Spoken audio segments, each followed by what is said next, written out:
talk to John. This is true. If you please join us in prayer and pledge.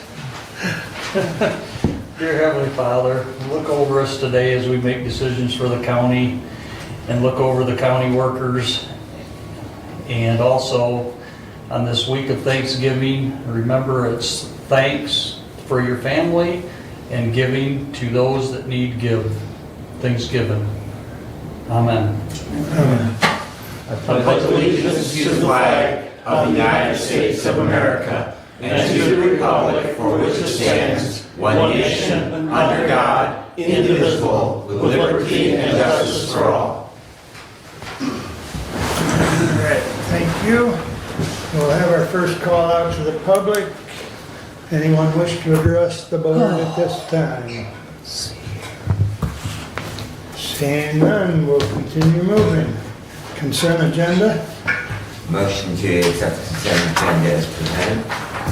Support. Any additions or corrections?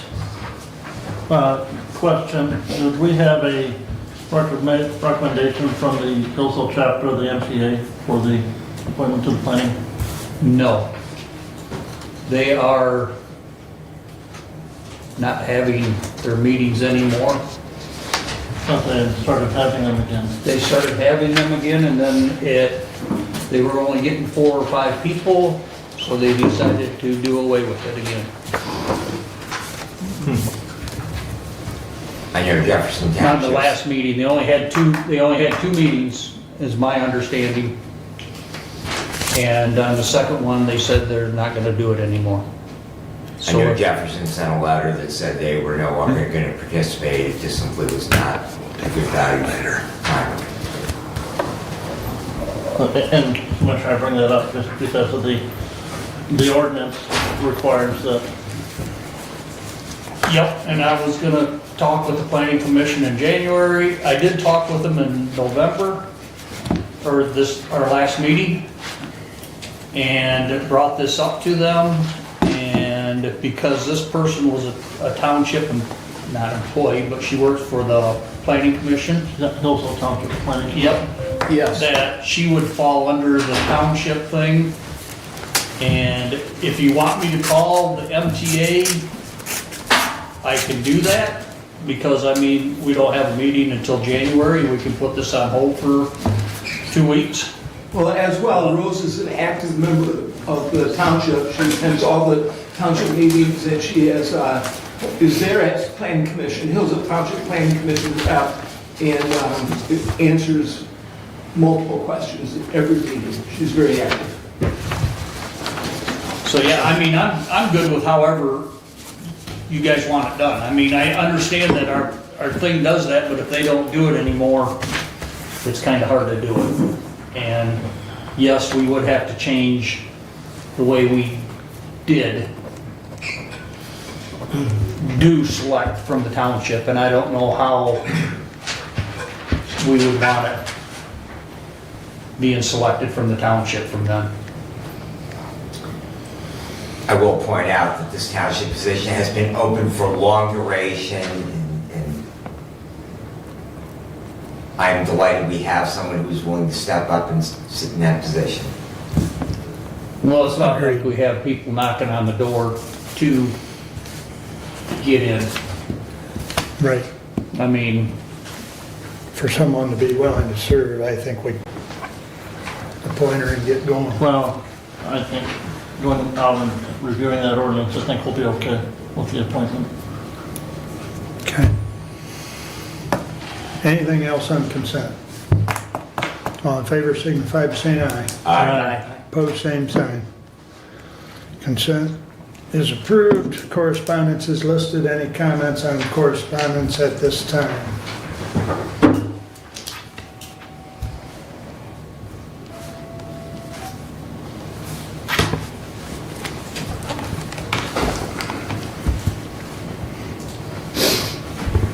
If there is no comments on correspondence at this time, we will move to the regular agenda for approval.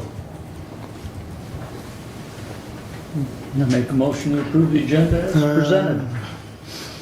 Oh, hold that for one moment. Doug? So we have a closed session in the center of our meeting. Is it possible to move that to the end of our meeting?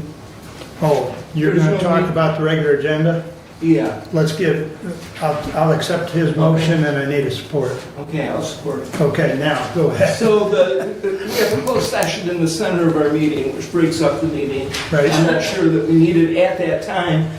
I would move to amend the agenda with the consent to put the closed session at the end of our meeting, just before, right after your update. Is that okay? I'm here for the whole meeting. Okay, I will support that amendment. okay. That's fine. Because it fell under budget type item, that's where we put it, but if everybody's good with that, which it sounds like that's the case, then we'll move it down between item 12 and 13. So. All right. Any other changes?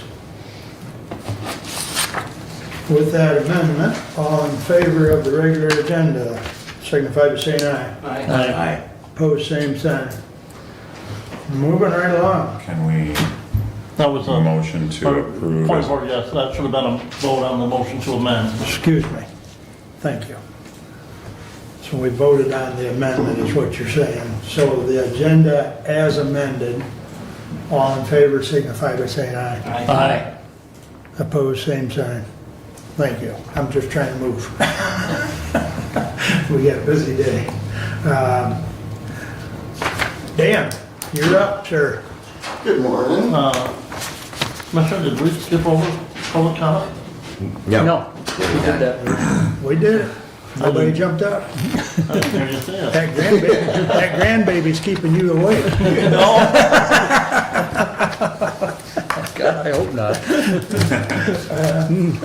Good morning, commissioners. Thank you for having me. Maggie is not able to make it, but she did ask me to say a few things real quick.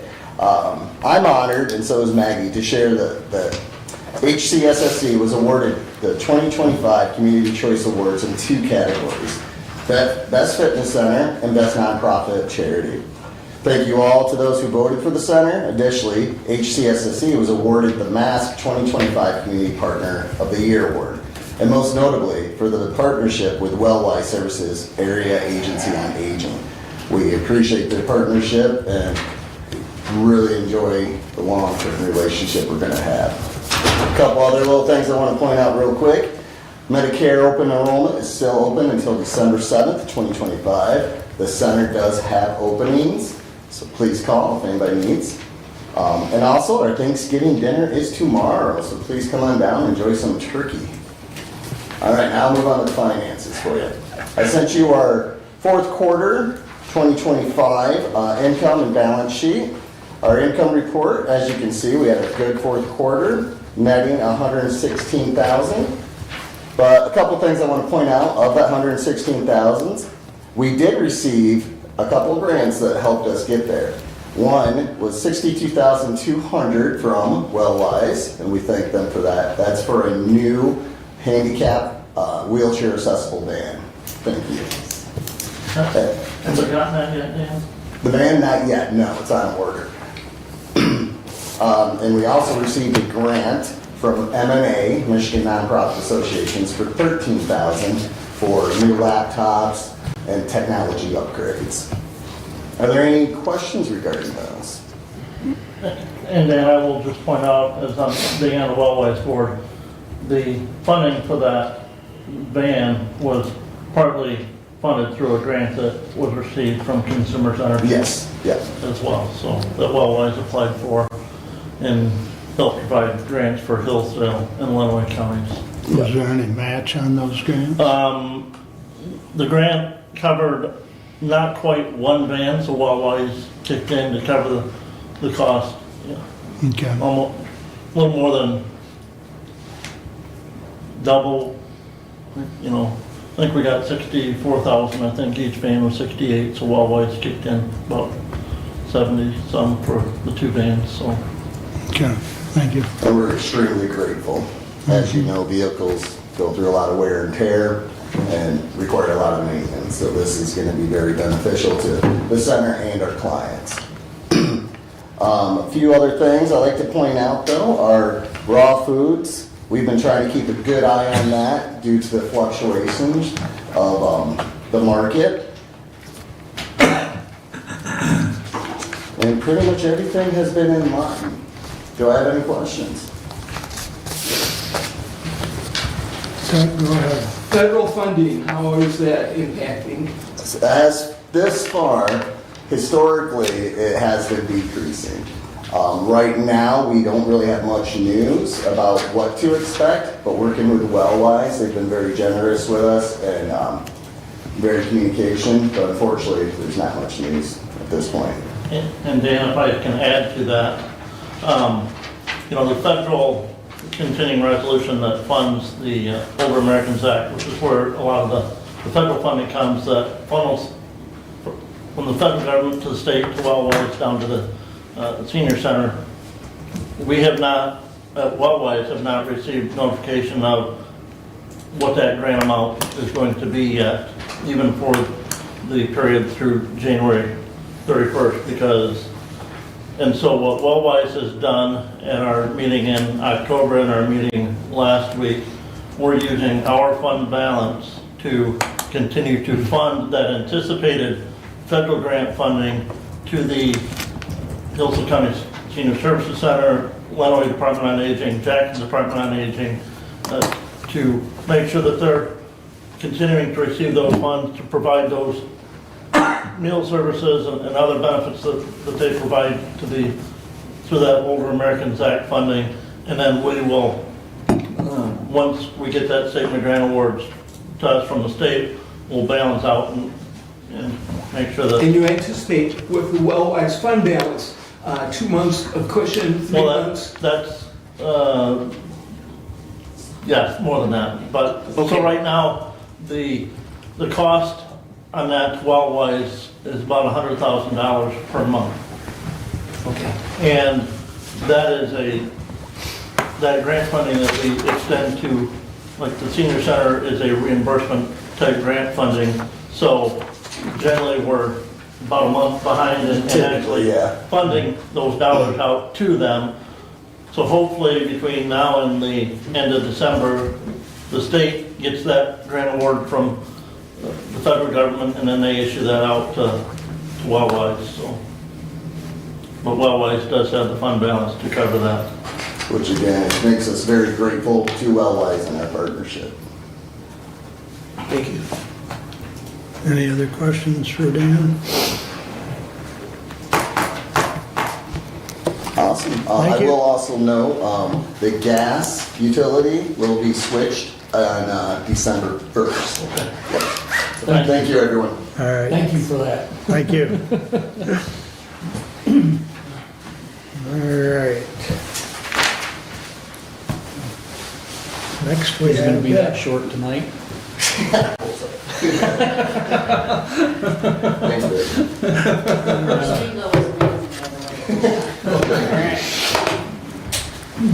did you have something you wanted to put on the screen, or? Yes, please, unless you guys already have it ready to go. I don't know, did David get that? So it's in our packet, but, Yeah, it's in our packet. I mean, Okay, Yeah. but if you want to put it on the screen, we'll probably.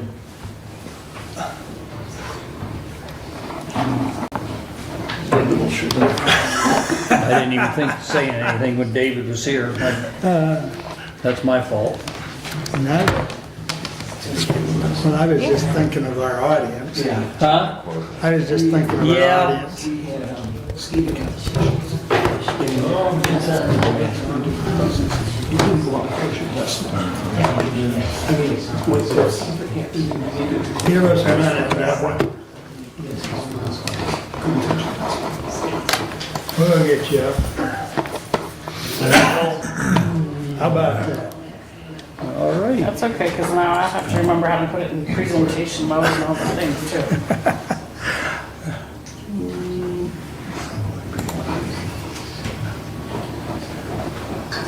Or not. So was not today, Debbie.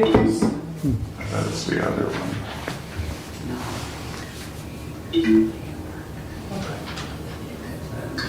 I thought she might want ARC.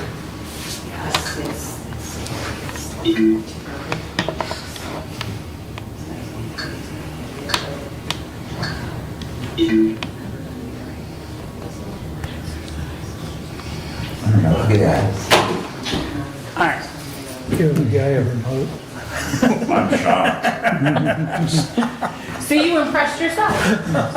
Budget cannot afford an adjustment on your, That's all right.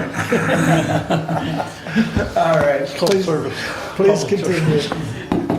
Good morning. Thank you for having me. My name is Deborah Hyatt. I'm with Phoenix Mobility Rising, or the Catch a Ride Network. We had a slight brand change a few weeks ago, so it is still kind of new to me, so I have to get used to that. But again, we're still the same people, but just a new name. Our vision is mobility solutions to the health and well-being of every person in every community. You see our new logo as well with the new brand. So,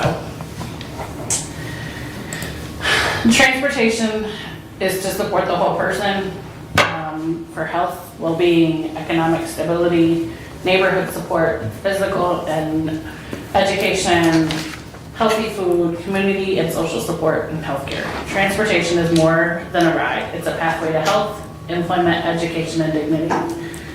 When you ask me what I think about transportation, it's more than just these things.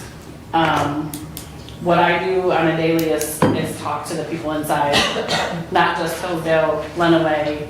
I talk to Jackson, I talk to Washtenaw, I talk to Kent County, and I talk to Wayne County. They need more than just what is on the screen, and that's the biggest barrier we see on a daily. What is in your packet has changed slightly because we decided to add some local partners that have trusted with them and that are working with us nationally and locally. These are just to name a few. So you guys probably see United Way on there. United Way has a program in Wayne County that is called Ride United. They are taking people and giving them opportunities to take their local transit and purchase bus tickets to get to work, to get to home, to go to the grocery store, to take their kids to daycare. And they can use our app and use this bus pass. They can buy a 1-hour bus pass, they can buy an all-day bus pass, a 24-hour bus pass, all within our Catch a Ride network. It is amazing. Capital One just offered us a grant. And all we are doing is sharing that Capital One has auto financing available and sharing what it is to have good credit and what that process looks like. Amazing opportunity for these young kids or adults that may not understand what credit is. We're teaching them that. It's a skill that maybe not is taught. Obviously, MDOT and Ford, Theta Care in Wisconsin. Theta Care is the largest healthcare facility, and what they have determined is we can't depend on Medicare, Medicaid to get these people to or from. They sit in our emergency room and they say, they're here, they're your problem now, you figure out how to get them home. So what they've done is they've built it into their budget. So we've came up with a contract and we provide their rides from Wisconsin back to the senior center or their nursing home or whatever the case may be. So it's really kind of neat to see where these partners have came and said, hey, this is what we need for our people. Okay, so in Hillsdale County, sorry, I skipped that one. So the agenda that Valerie had shared was, what is MOTI? Because that is the grant that we have received for Hillsdale. Our plan for Hillsdale, our early learnings, the next steps for phase 1, the ultimate goal for phase 2, if we are awarded the phase 2 portion. Any questions and answers, and then an invitation for you guys. So what is MOTI? MOTI is the Mobility, Access, and Transportation and Security. It is the U.S. DOT-funded research and demonstrative program coordinated by the Center of Transportation Studies for the University of Minnesota. super, super cool to me that Minnesota's like, hey, we want to be a part of these rural communities. We are 1 in 4 communities that were given this opportunity. The focus is innovation, data-driven, mobility solutions that address inequities in rural communities. 4 national pilots, including Hillsdale County, that's led by Phoenix Mobility Rising, and the the University of Minnesota Center for Health Research Transformation. And then phase 1 is community-led planning and barrier identification. Phase 2 is implementation of solutions. So we have 1 in 4 chance to receive $600,000 in funding to deploy the plan that we develop. I say we because it's not Phoenix, it is us as the community, as the people that are here working inside this community. So the plan for Hillsdale. The building a mobility plan for Hillsdale. So we want to do collaborative efforts between Phoenix Mobility Rising, CHART, which is one of our already successful and established partners, Hillsdale Dollaride, Key Opportunities, the Health Department, and other key partners. Objective was to co-create a countywide plan addressing gaps in employment, healthcare, and essential access. Engagement methods that we've already started, which would be focus groups, interviews with residents. We've already met with veterans, pregnant moms, new moms, community leaders, and frontline staff and organizations addressing SDOH barriers, addressing roundtables and county leadership meetings, data mapping of current services and mobility deserts, and then planned grounded in lived experiences, ensuring local voices that drive solutions. Any questions so far? Kind of threw a lot already. So far, what we've learned. Coverage gaps. Dial-a-ride boundaries exclude many rural residents just outside the city limits or across county lines. This we learned. We had a dinner. Kevin was there. We had a dinner at Olivia's. I wanted to say Sophia's. I don't know why. And I have an Olivia, so I don't know why that was wrong. But anyway, we had a dinner, and this young lady said, "Hey, I can go to the store, or I can't get to the store, but I can go to this other store." And I'm like, "Okay." Scratch my head, like, "Wait a minute, why? What happened here?" After hours barriers, no transportation options for third shift workers for weekend healthcare. Another mom said, "Hey, I can't get my child to the urgent care. I don't know how I'm gonna do this." They just didn't know. We also learned at that point that there was an urgent care available inside the routes that were available. Systemic constraints. MDOT regulations may limit after hours for special event service flexibilities. That's where some of that came into play too. Some of the stories that we heard were mothers walking miles with children and strollers to reach to those transit pickup points. Veterans were relying on informal church or neighbors or networks for mobilities to get where he needed to go. He did share that he finally got a car and was able to provide services, and he was like so proud. And these guys came to this and were ready to share all their information. It was just, one mom said she'd rather walk than to depend on asking a neighbor, because to her it was like, then they know I'm struggling. But yet, they're out here, and we know this. Emotional toll, mental health strain, and the role of mobility in dignity and economic strain.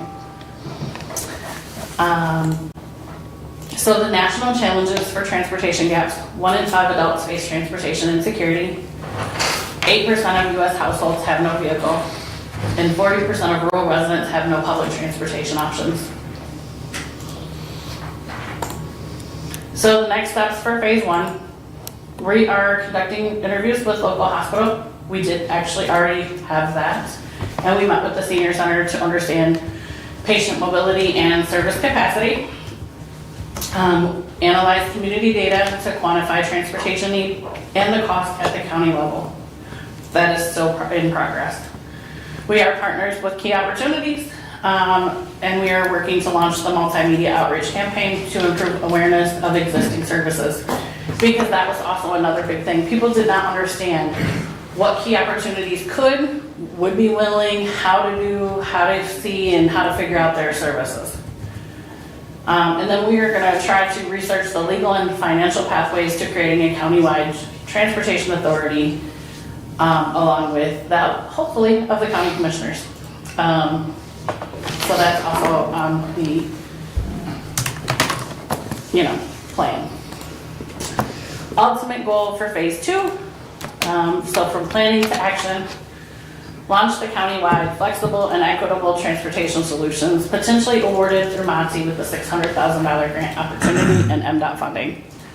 Test pilot options, flexible microtransit and weekend service expansions, hybrid tech and human booking systems, apps and dispatch, county transportation authority governance model, so the transit authority basically.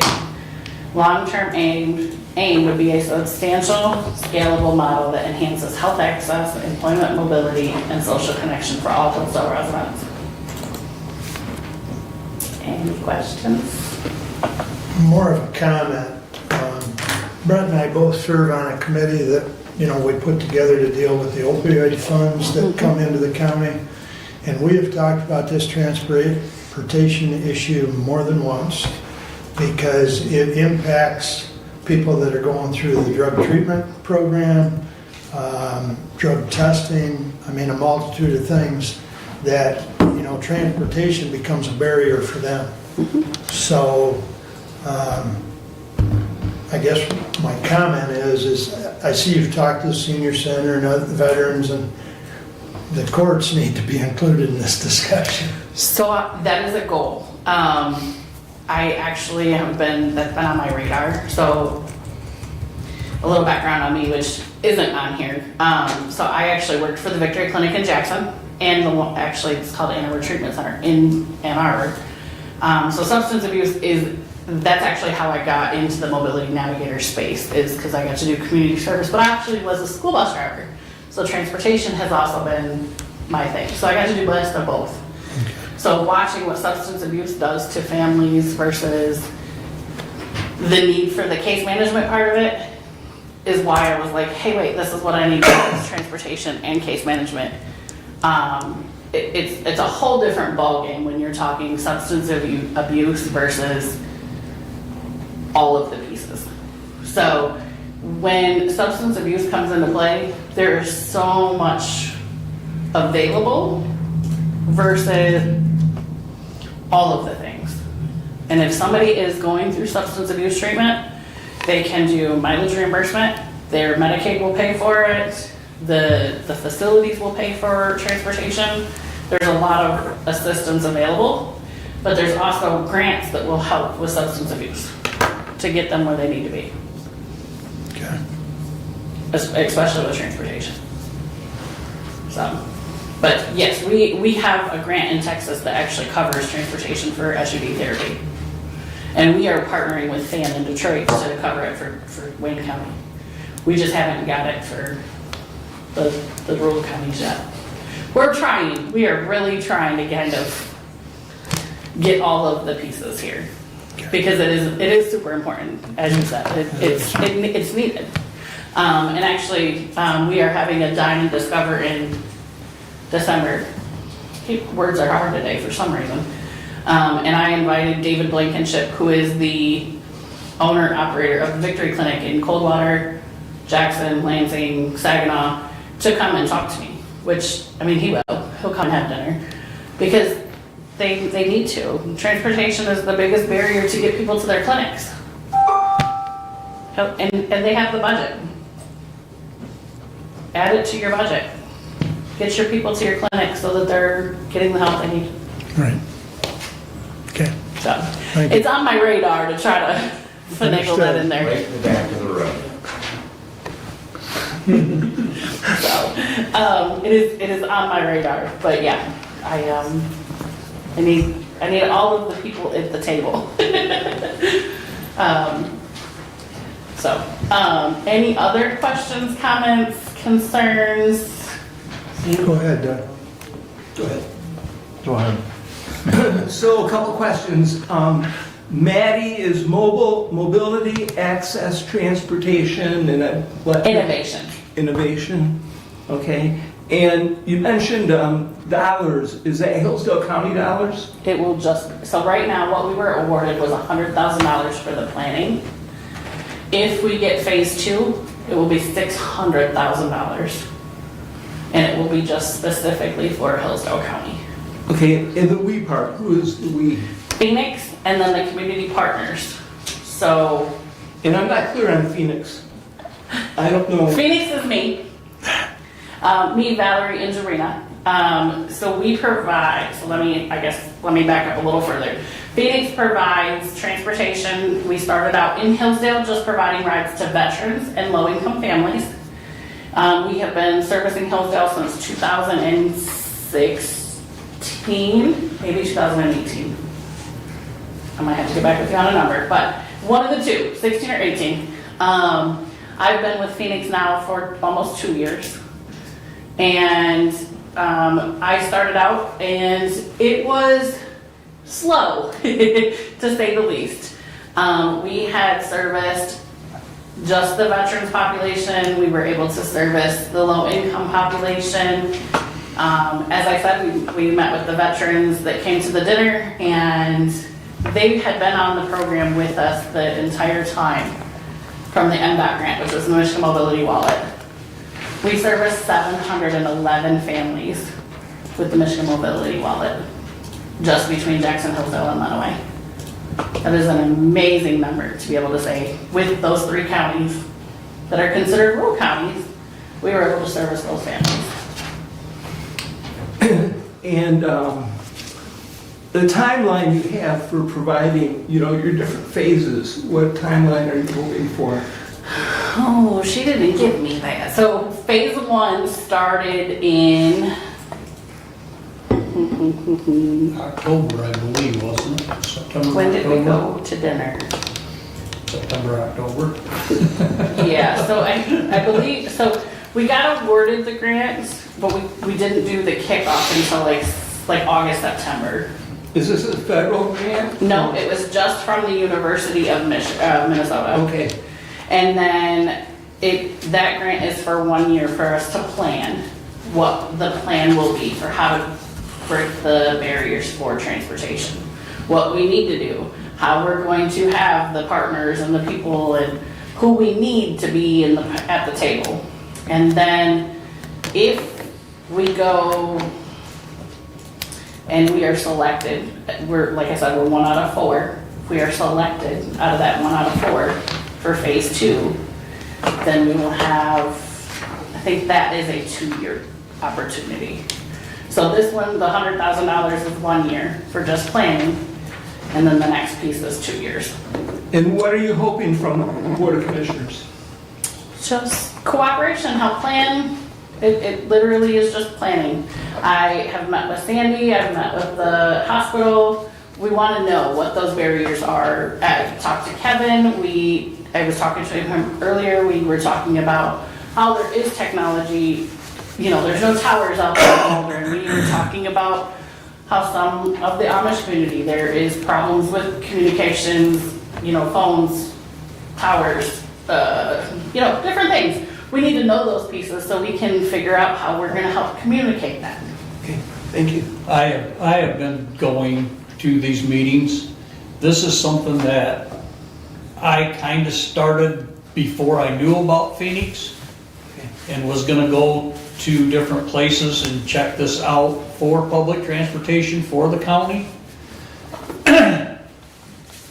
And while I was getting this started, that's when Phoenix come in with this grant, and I have been on my own time going to their meetings.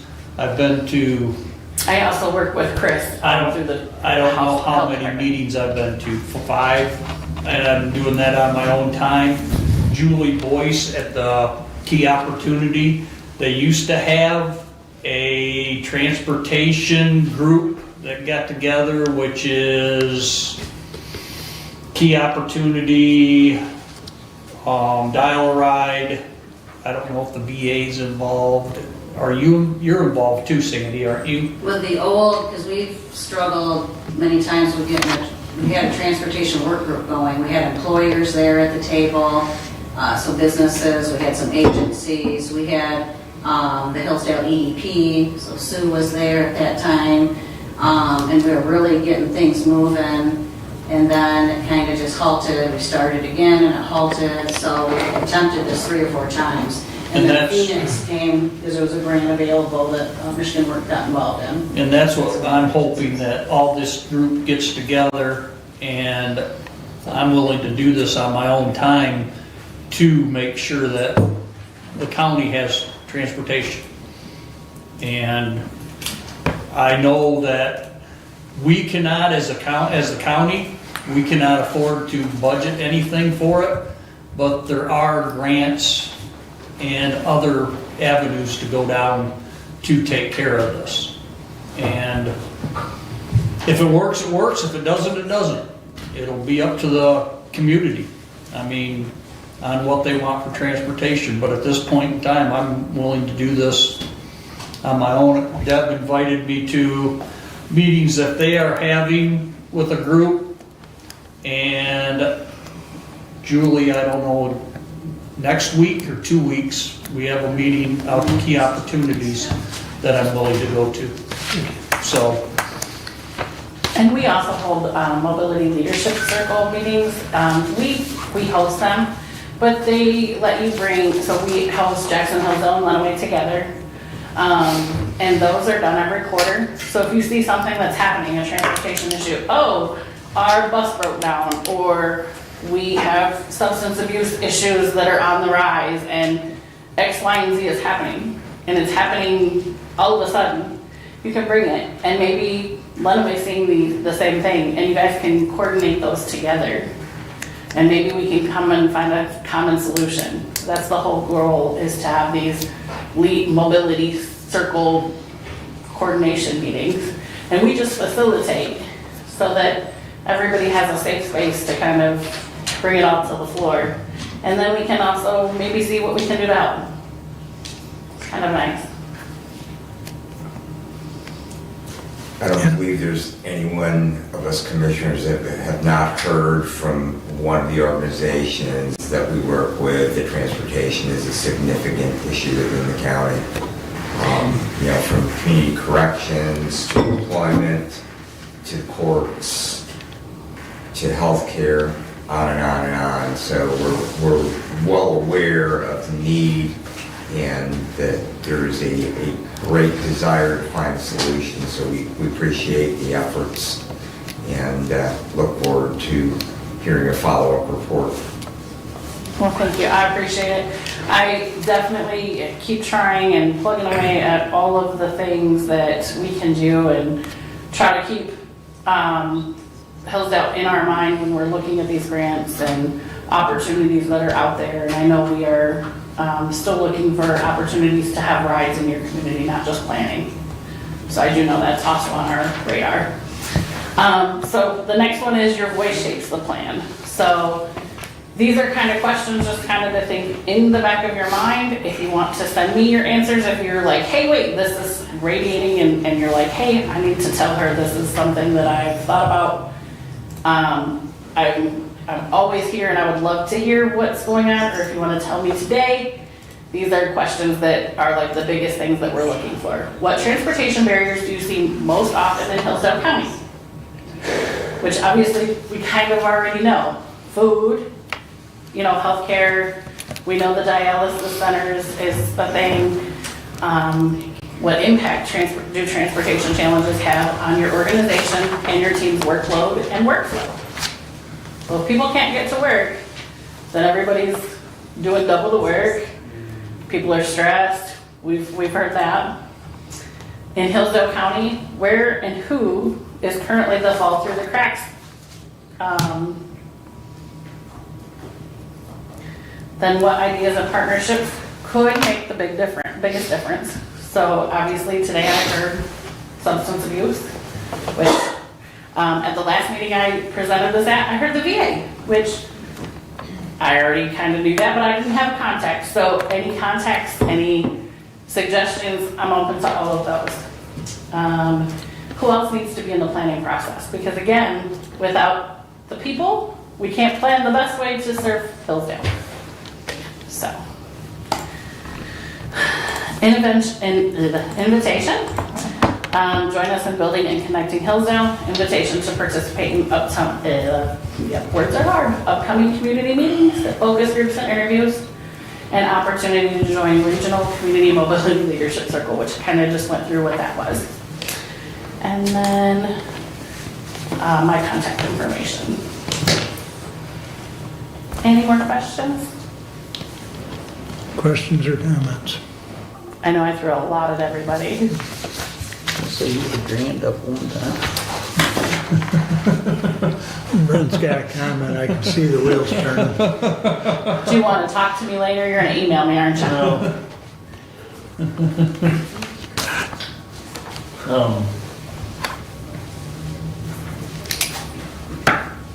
No, nothing right now. Are you gonna email me later? He's just figuring out where he can get a stagecoach to go with his horses. You have a new grandbaby too. I do too, so I know how this works. It'll be like 3 o'clock and we're gonna be emailing. No, she's at her own house. I don't know. Oh, he's at his own house too, but his mama seems to message me all the time, so. So, okay. All right. If Well, there's thank no you more guys so questions, much. thank you, Deborah. So, and I'm sure Kevin will keep us in the loop as well, so. Brent, you want to grab the cord there that? Do your self-appointed job of IT there today. Which one was which? That one That one is for the last fire. That's all for it. That's Kevin.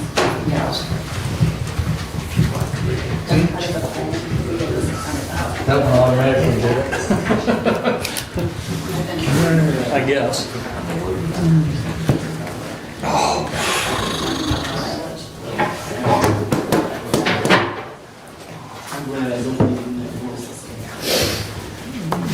Brent, that brings us to you as we start committee reports. All right. Back here.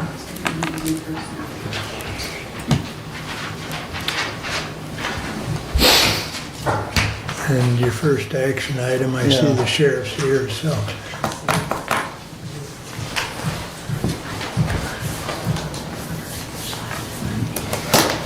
That brings us to resolution 25-157. To the Honorable Board of Commissioners, whereas a 2004 police interceptor of the sheriff's office has been involved in an accident, and whereas the insurance company appraiser has deemed the vehicle a total loss, and will pay full cash value of the vehicle of $33,000, and whereas the remaining due in subsequent years to the lease of the total vehicle is $16,658.13.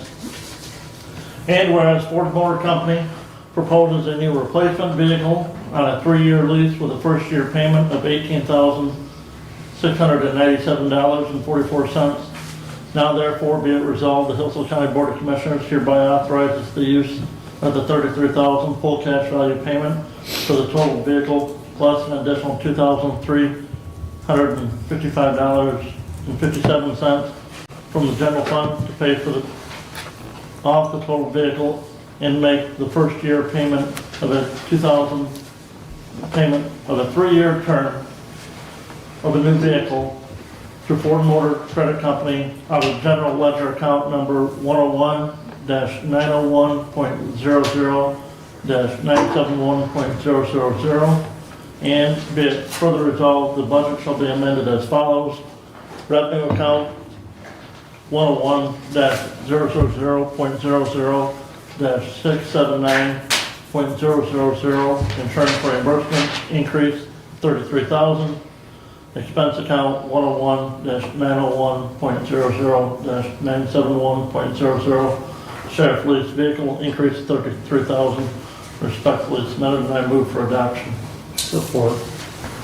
Again, this was talked about at the last meeting, that we were informed about that vehicle. Had a conversation with the sheriff, and we're gonna go ahead and replace this one now, and I think just do one next year, and then plan to go back to 2 a year then in '27, so planning that budget going forward, that makes it work, so.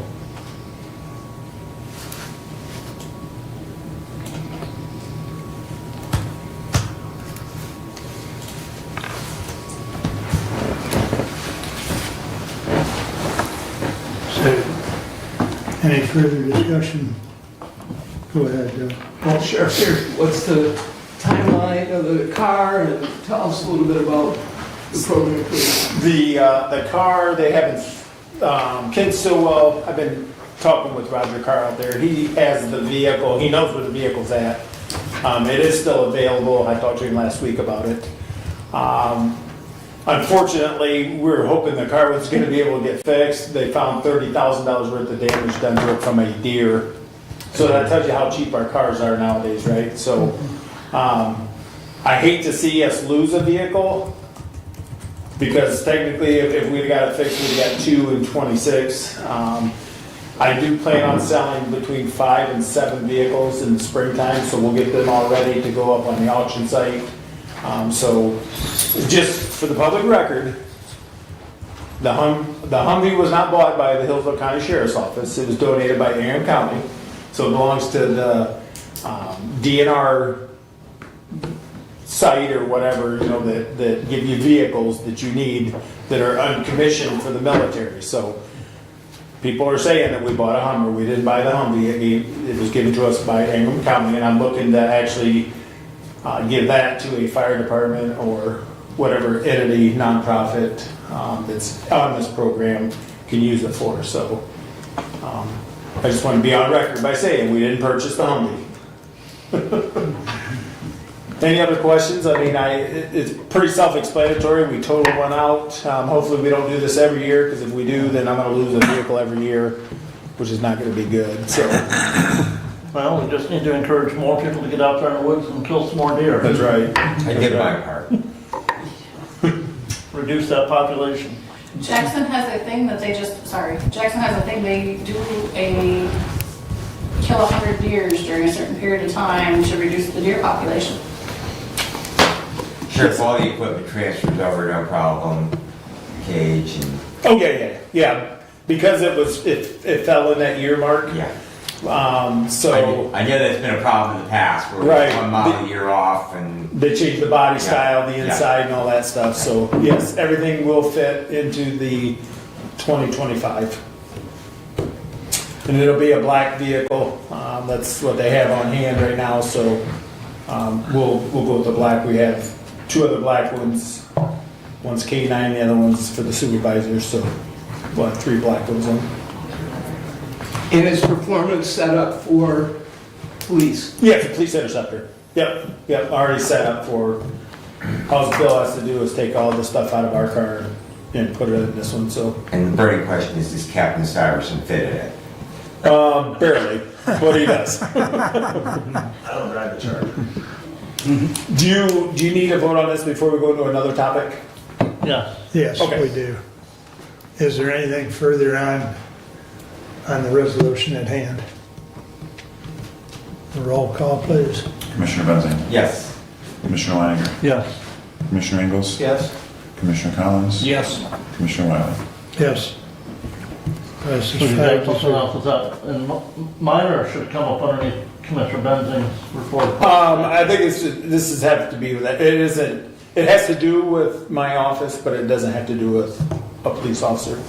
I think the sheriff's here. Is it a Yeah, budget? and I want Jason to talk on this one because it directly impacts the jail. I'm fine. I'm good.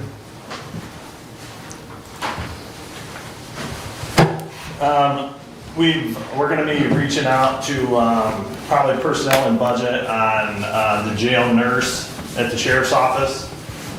We're gonna have to look at some things as far as the nurse is concerned. We also are putting together a proposal for the opioid committee. The jail started a MAP program which is for the opioid committee. They know it's a medically assisted treatment program for the inmates.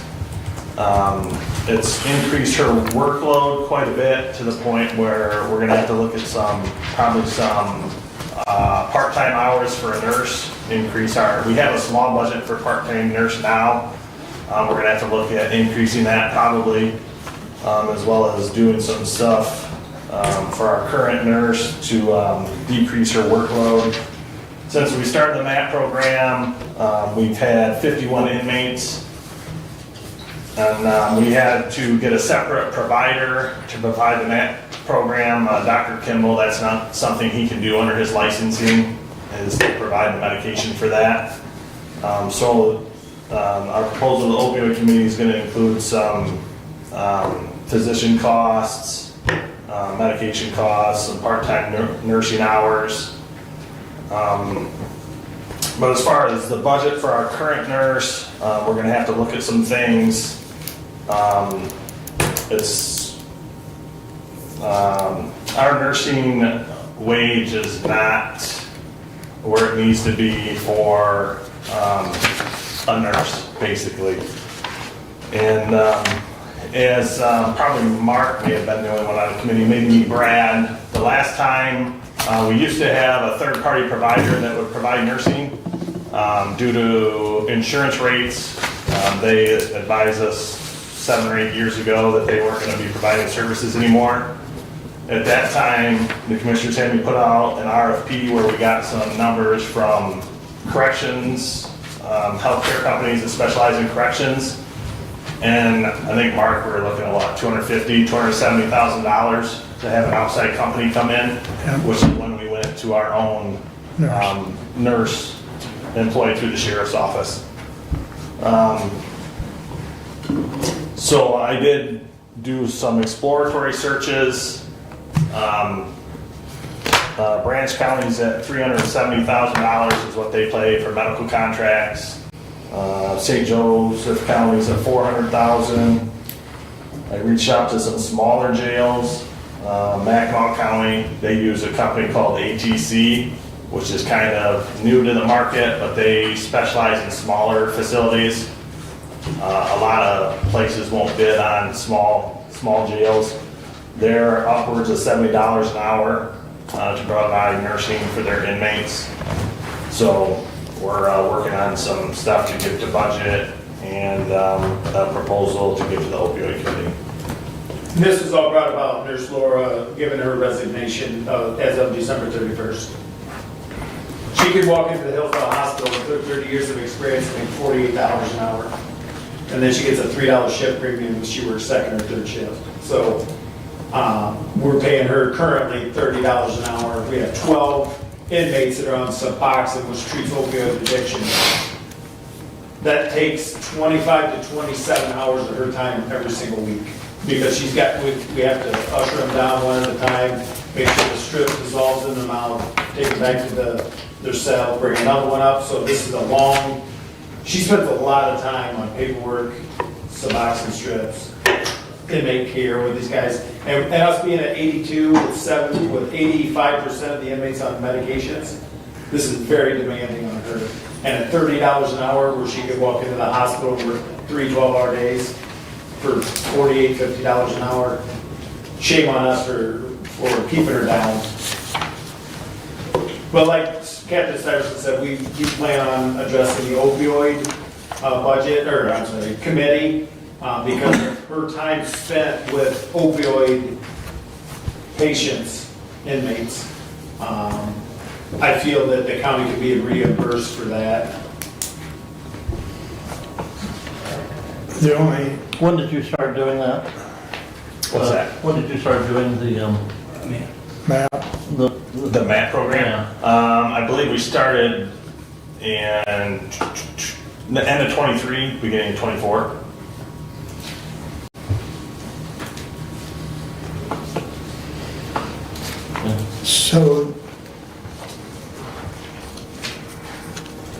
So one of the things that we've talked about within the opioid committee is evidence-based. So if you've been doing it since 23, you've got some evidence-based numbers of let's say success.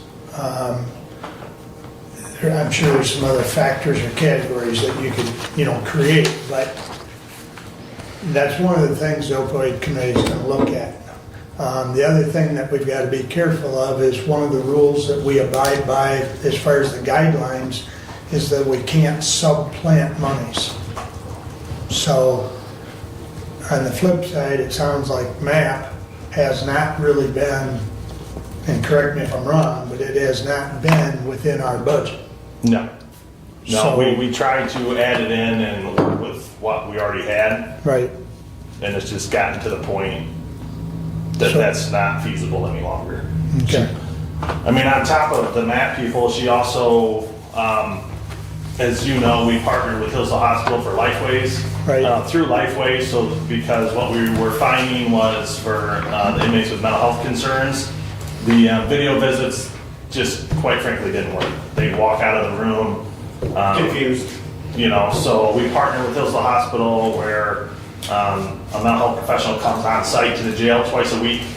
And there she's averaging, I believe, right around 10 inmates a week that she sees. The nurse also has to do vitals on all of those inmates prior to the mental health worker seeing them. So that way, if she has to make any medication changes, she has, all the information, blood draw, levels of the current medications. So we've increased quite a bit on what the nurse used to handle.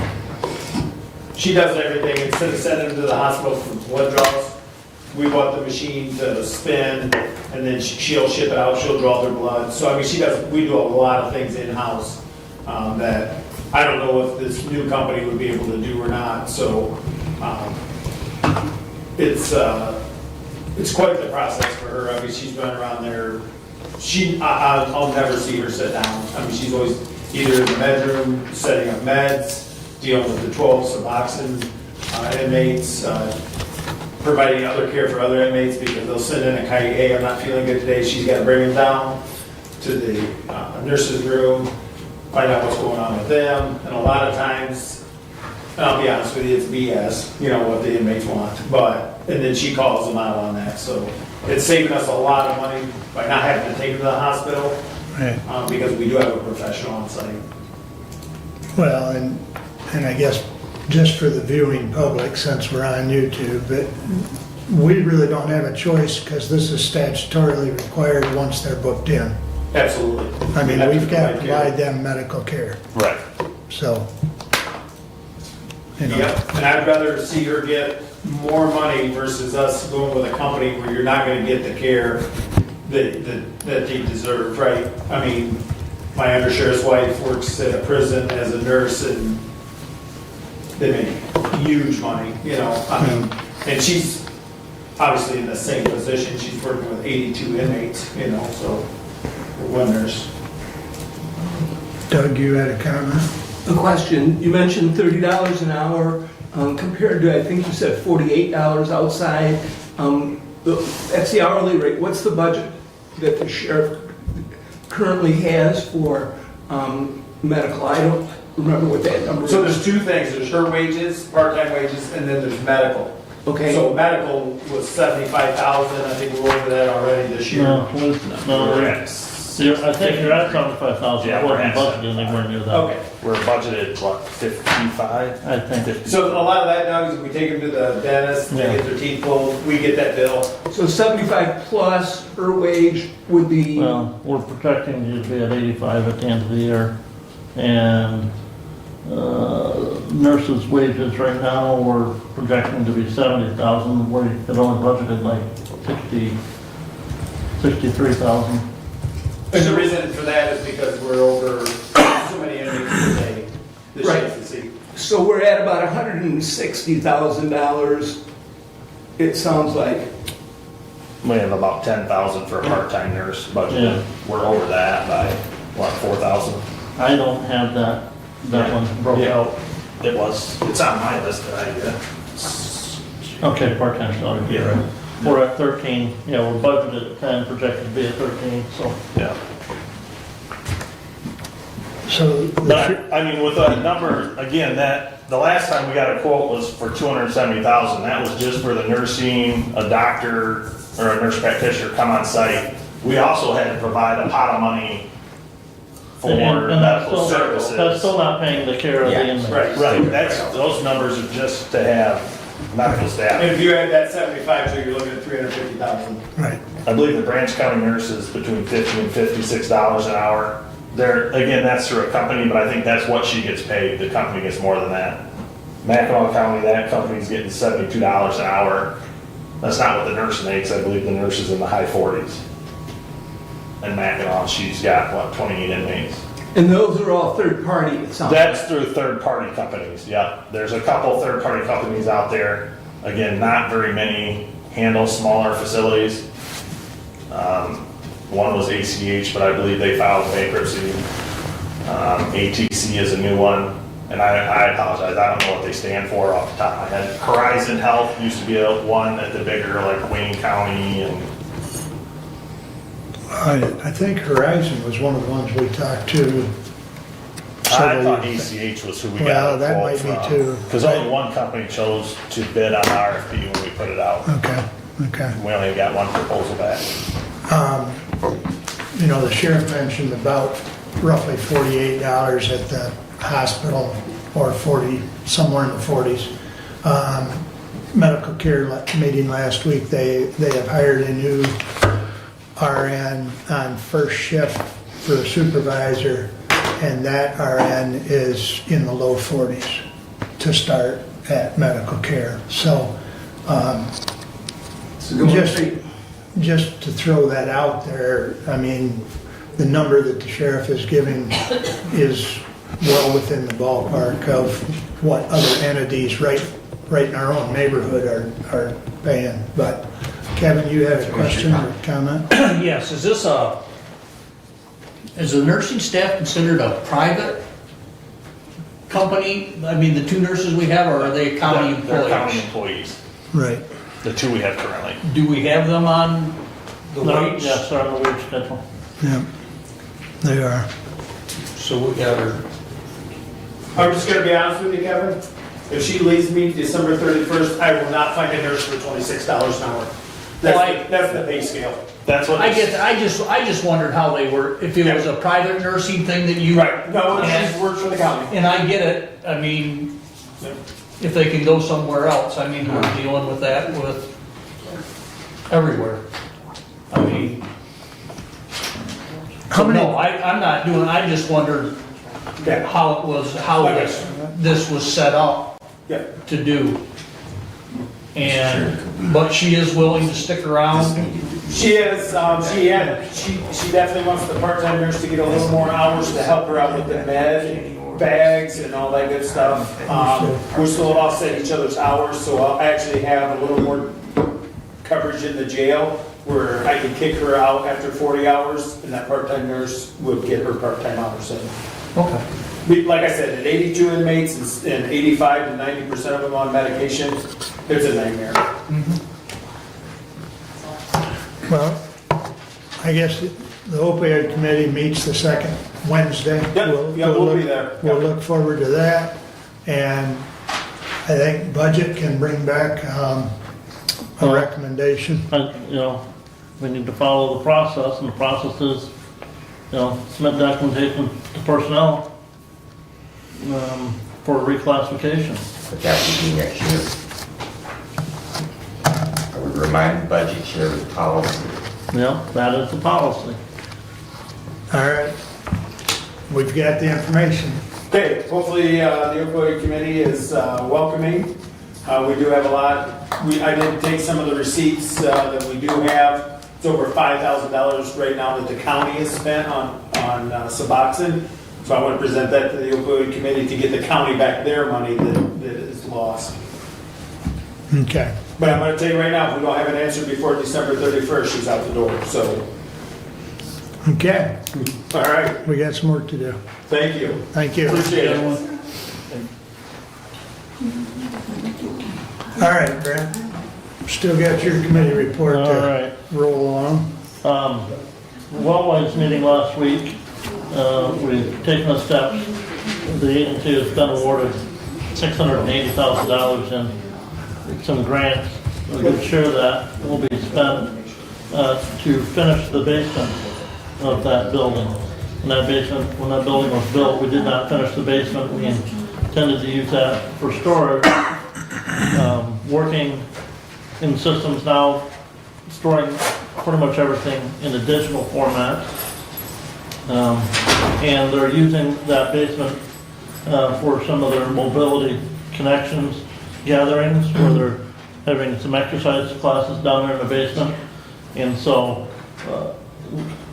of those grants, a good share of it's going to go to finishing the basement, and we probably will even use some of our fund balance to finish it and just do it right now and have that done. I'll still, something from Kevin here a little bit, the work on the health department building, the exterior work that the health department was doing has been completed. Is that at the Hillsdale? At the Hillsdale, yeah. Okay, I thought so, but If you drive out there and look at the health department building and the Lifeways and Michigan Works Southeast building, those buildings were both built at the same time, same structure, the same materials, and wood, soffit, fascia, and dormer was not lasting, and so the health department paid just under $70,000 to replace all of that with a plastic-based material, so that hopefully never have to worry about that for the rest of the lifespan of that building. So, and that was done and again paid for by the health department as part of the lease arrangement there with the health department. The ambulance agencies have all received copies of their contracts. Hopefully they are agreeable to that, and as was discussed in our meeting, and we have them get those back so that we can approve them here at this body. So that is all I have at this time. do you have a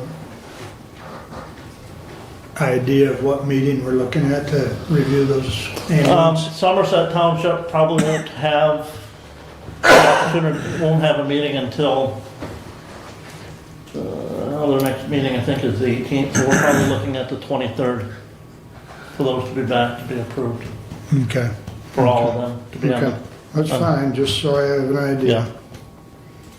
Okay, And I did get saw an email from the chief there that he's agreeable to the contract and likes it and just has to get it in front of their board for approval up there. Doug, go ahead. Are the ambulance services opting out of mutual aid? One of the things that we discussed in that negotiations with them is because it's a countywide contract, Commissioner. They're signing that contract to provide services to Hillsdale County. And one of the things Commissioner Collins and I discussed with them is, why do they need a mutual aid contract amongst the agencies when their contract is for Hillsdale County? They still need mutual aid to cover their primary service areas, so Wright Waldron has a mutual aid agreement with Morenci, and Somerset has mutual aid agreement with, up in Jackson County. Jackson Right. Community. So right, so they have mutual aid agreements, Jackson Community. but there's no need, looking at it, there's no need for mutual aid agreements amongst the 5 entities that service Hillsdale County, because the contract itself provides that service for Hillsdale County.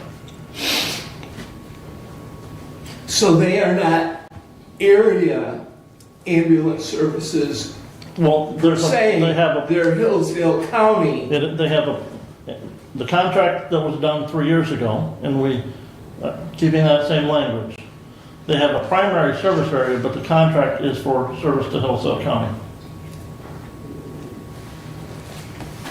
And if they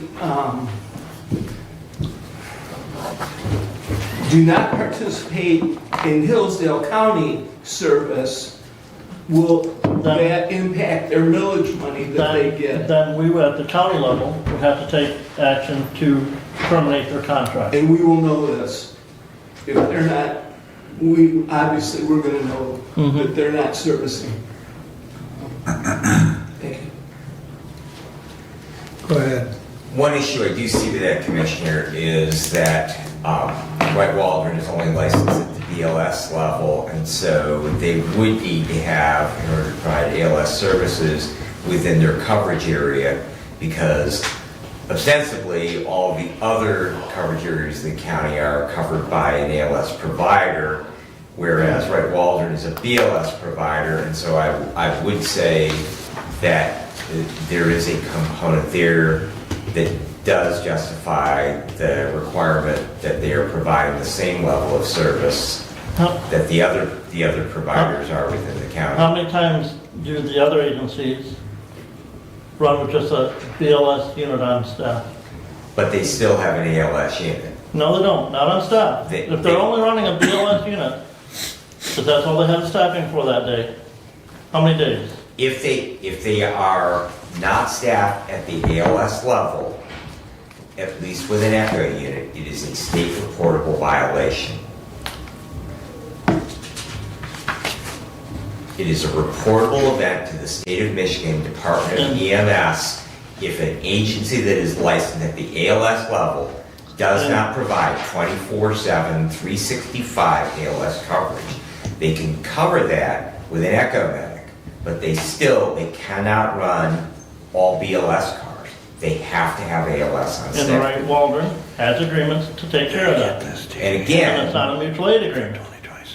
well, that is a mutual aid agreement. No, it's not. It's a contract for service. But, okay, it's a contract for service, but does that specify in the contract with that agency that they will be contracted with an ALS agency? No, it does not. It's the same, in the contract 2 years, or 3 years ago, didn't either. Just because it was not provided in a previous contract, there were things in the current contract that it sounds like will not be in the new contract. If we are providing ALS coverage to every resident in Hillsdale County, then we need to have that provision in the contract with an agency that only is licensed at the BLS level. Because we are not providing equal coverage. To me, they provide better coverage than an agency that is ALS licensed. That is not the discussion here. The discussion is what level they are licensed at and the level of service that is being provided. Are we providing ALS service, and are we providing When needed, there's staff ALS service. 24/7, 365? When needed, there's ALS service provided.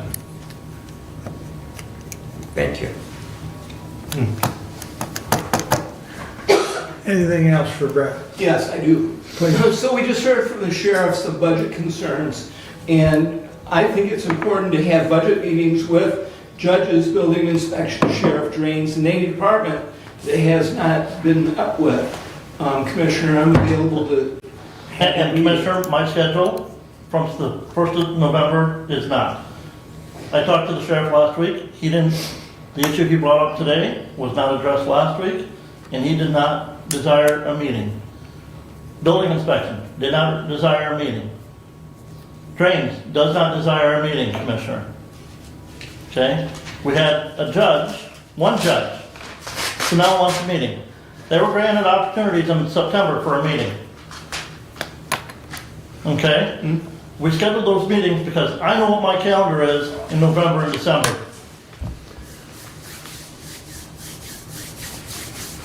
They submitted their budget requests. We have seen those.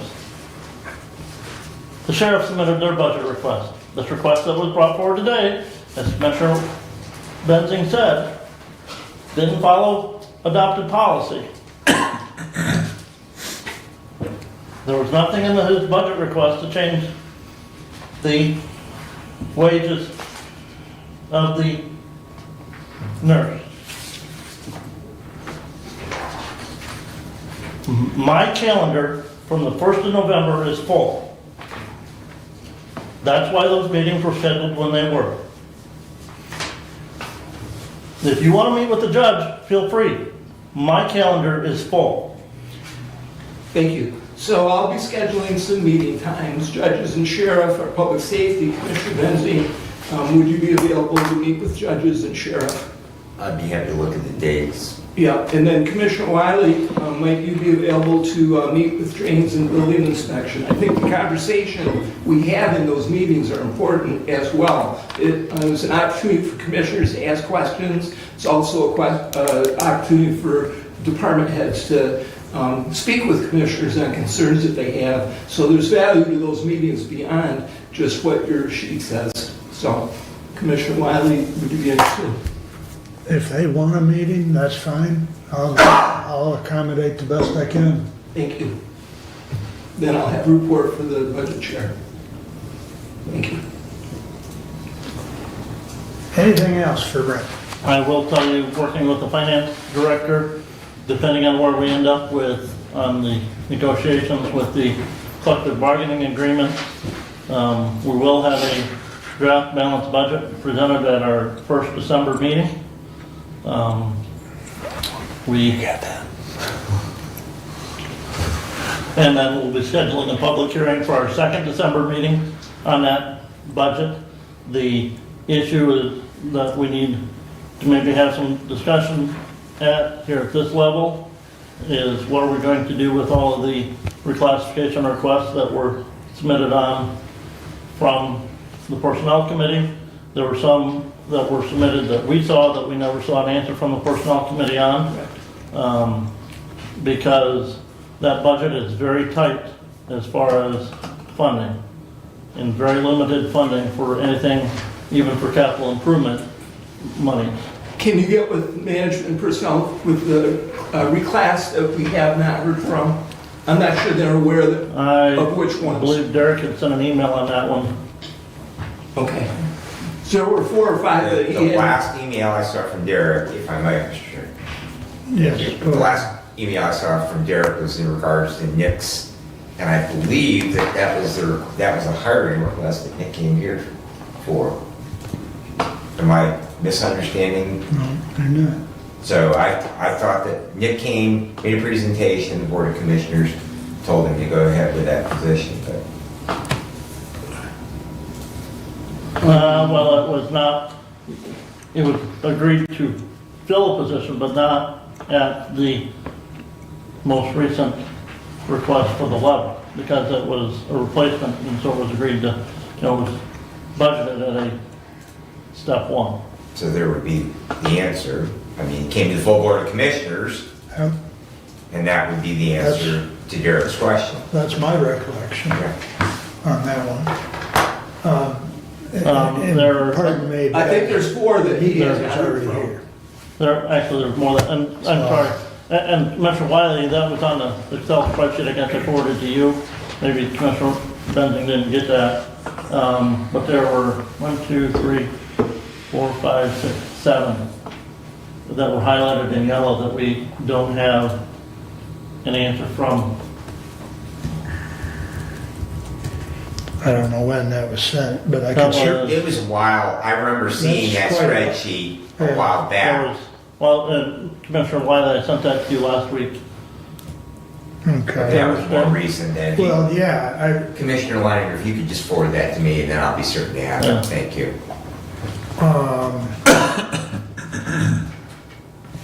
Brad and I had talked, and I sat down with Derek one day and went over most of these, if not all of them. Once we get out of the meeting, Commissioner, I'll forward that to you. Thank you.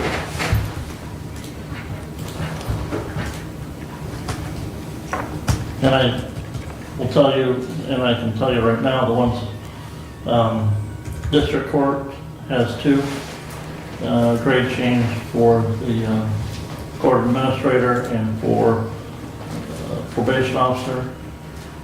Front of the court has 1 for the director. Prosecutor's office had 1 for assistant prosecutor.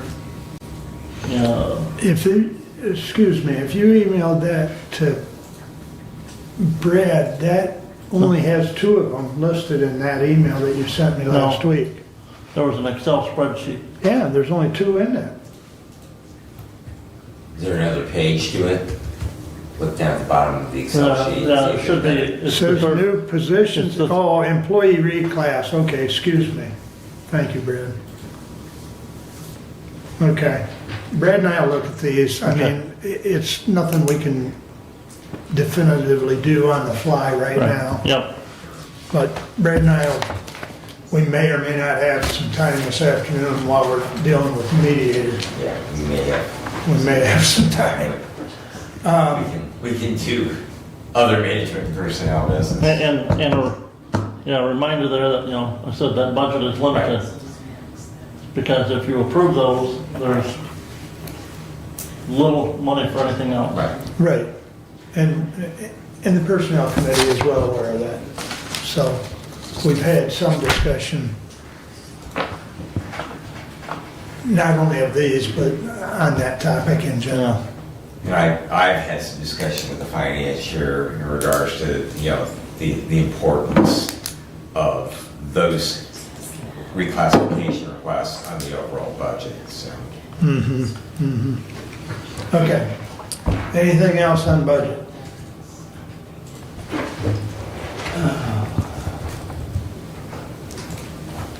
Mr. Doug, your turn. Thank you. The road commission, the manager's report is in correspondence with current updates and comments.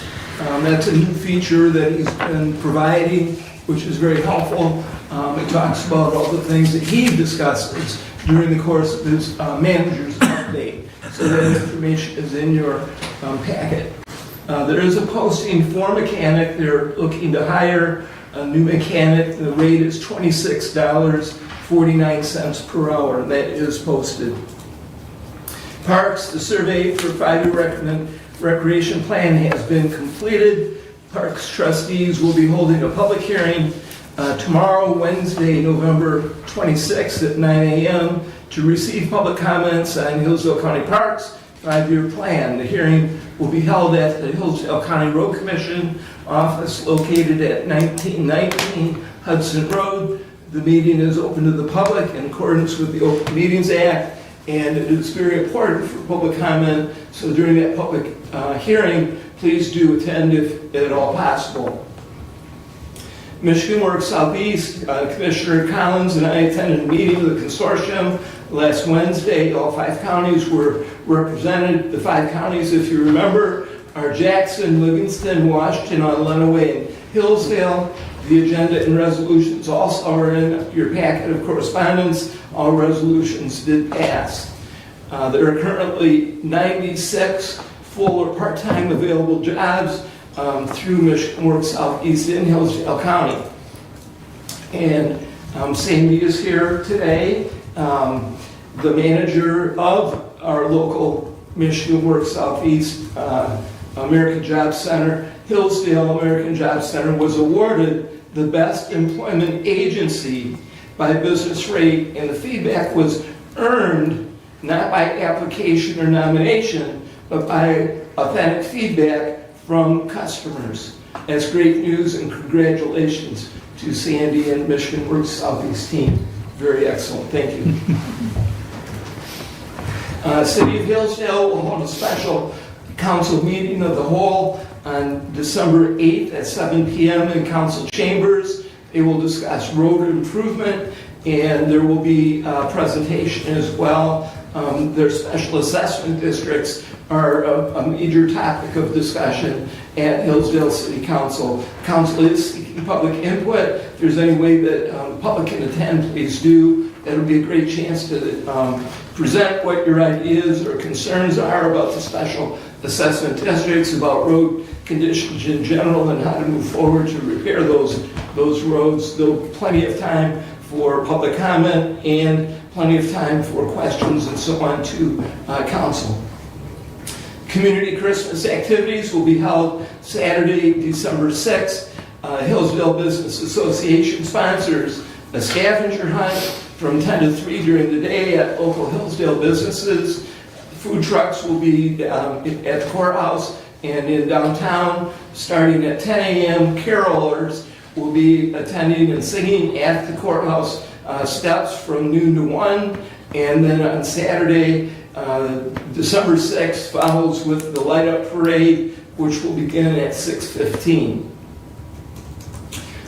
Facilities is still working on deeds for county properties. Any help from commissioners is appreciated if you have any information. I did send an email. I've been trying to put it in a spreadsheet to send to you, Doug, because right Okay. now it's just my chicken scratching on a page, so.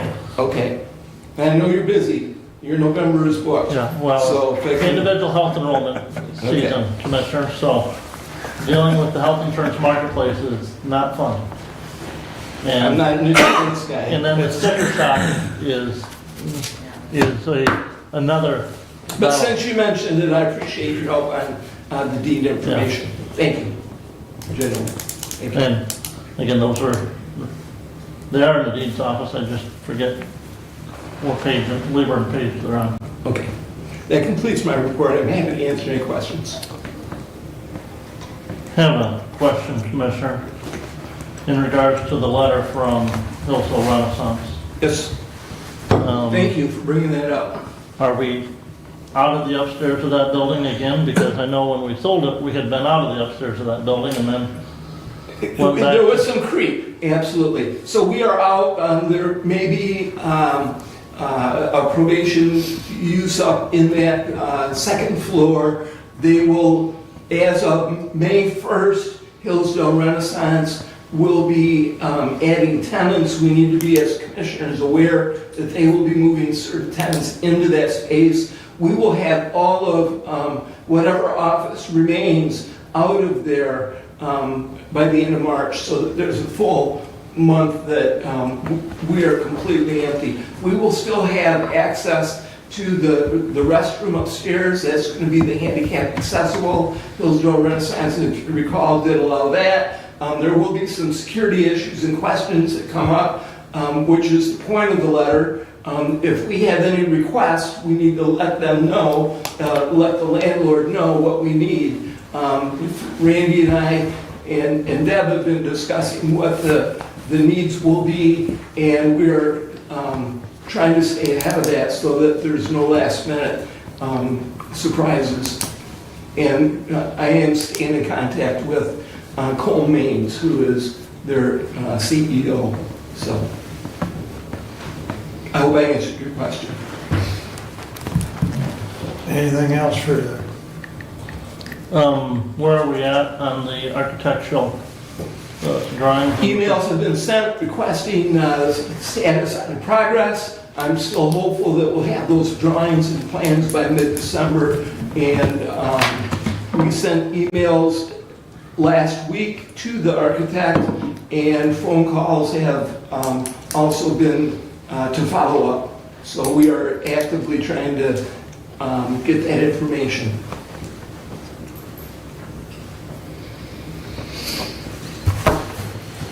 okay, moving along, Kevin.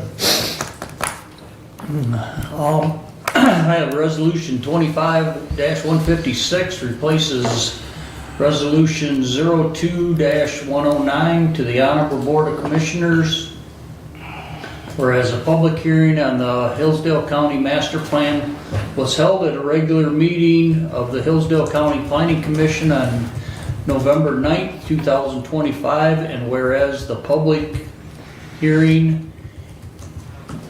following the public hearing, the Hillsdale County Master Plan was formally adopted by the Hillsdale County Planning Commission. Now, therefore, it will be resolved that the Hillsdale County Board of Commissioners adopt the updated Hillsdale County Master Plan. Respectfully submitted, Kevin Collins. Support. Moved and supported, discussion. He said November 9th, but Yeah. I believe it says the 19th. Yeah, correct. Oh, 19th, excuse me. Thank you. I meant the 19th.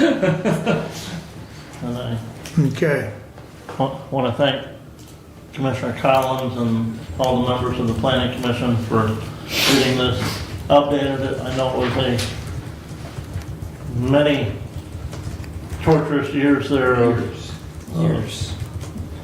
working to get that updated, and so much thanks for getting that pushed over the finish line. It took 23 years. 23. Well, it was a 02 resolution replaced. Yeah, So, Comment, Doug? Yes, question. How is the county master plan overlaid with cities and townships that have master plans or townships that do not? How does the master plan fit into those that have their own master plan? You know, the city of Hillsdale has a master plan. Hillsdale Township has a master plan. Those are in my district.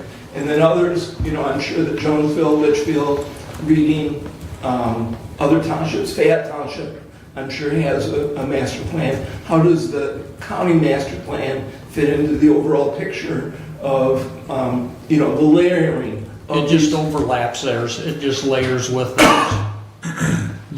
Their plan, I believe, takes precedence And their plan over the county. their plan is incorporated and made, and used to develop the county master plan, and is used for the county master plan for that area. So I'm wondering kind of the coordination that goes between, like if Hillsdale Township is gonna do, you know, some kind of something that requires their master plan, how does the county master plan fit into the, you know, the jurisdiction? I have not run into that, I don't know.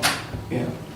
And then, I do know that if somebody's doing something, like Jonesville has sent us things, and we have approved that, you know, they're doing this with a building or building something, we have approved something in that form.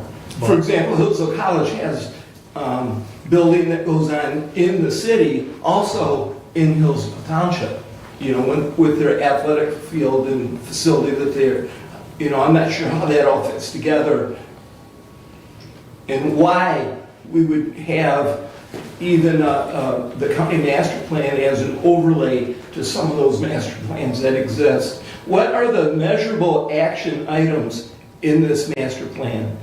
I read through the master plan. I couldn't find anything that was a specific to-do list.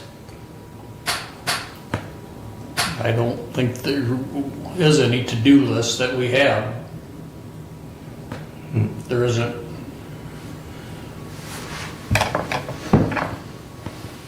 I mean, there wasn't in the first one, and that was 23 years old, and there really isn't anything that sticks out that the county planning commission's looking forward to. The solar and the windmills was on it. That's been new to that, and other than that, there's really nothing that the county planning commission's planning. I mean,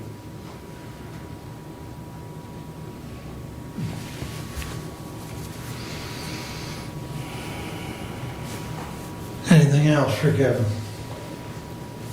Go ahead, Brad. I just wanted to point out as I was reading through it, it's not new, it was in there previously, but it advocates for sewer systems in any of the lakes that don't have them. And can guarantee that that's one of the things that will have to be Township Hall. Talk about zoning or talk about sewers, and it will be absolutely guaranteed it will be SRO. So just pointing out the things that it is calling for. But I just, again, will close my comments with, I will be voting against the approval of the master plan.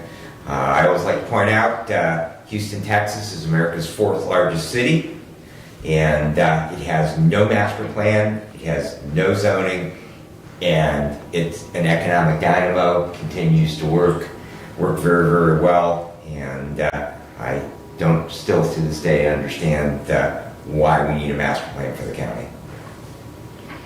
well, Commissioner, if I remember when I got this job, one of the biggest things was we wanted to close down the planning commission, and you were one that said that the master plan had not been updated for years, and it should be done. It would only take 2 or 3 meetings to do. I guess, why would you ask us to do this master plan, and now you're saying you're gonna vote against it? Well, I would have voted to disband the planning, or did vote to disband. I know the you planning voted commission. to disband And if it. we disbanded the planning commission, we would not have a master plan. Yeah. So I think that answers your question, Commissioner. Okay. Any other comments before we vote on this issue? Roll call vote on 25-156. Commissioner Leininger, Yes. Commissioner Ingles, No? Commissioner Collins, Yes. Commissioner Wiley, Yes, Commissioner Bennett. No. passes 4-1. 3-2. 3-2. 3-2. Who did I hear no? Oh, Doug? This side of the I'm sorry. This side of the room. Jeez, I have to change the battery in that one. Excuse me. All right, it still passes 3-2 though. All right. Anything else, Kevin? No, everybody else took on committee meetings because I only had like 2, so. All right. Board of Health, her contract should be up for renewal. Health officer's contract at our meeting. Oh, yes, our next meeting, our health officer's contract will be coming up. And also, we did pass the pool for the insurance for that at the last meeting. And that's about all there is. Now, are they going on for 2026 to the pool? Yes. Okay, okay, Yep. Yeah, the Western Michigan, right. yep. All right. And that was approved to do. Alrighty. Anything else for Kevin? That brings us up to you, Brad. All right. I'm looking forward to the no vote. To my place. So I did share with everyone a copy of an email from the prosecuting attorney. We actually have 2 attorneys that will be joining the prosecutor's office, both the last name of a church, so I think they may start a firm over here, church and church. But regardless, the prosecutor did have some discussions with me. The chief assistant prosecutor position was last held by Rob Weber. He was a level 9, step 9, and the prosecutor has offered the position at the same rate of pay. However, to keep in compliance with the policy in regards to hiring people at step 1, she has asked that we allow that position, that person being hired to work out of classification. So in other words, is not asking for that position to be reclassified, but to simply allow that position to be work out of classification rather than a level 9, step 9 at a level 12, step 1.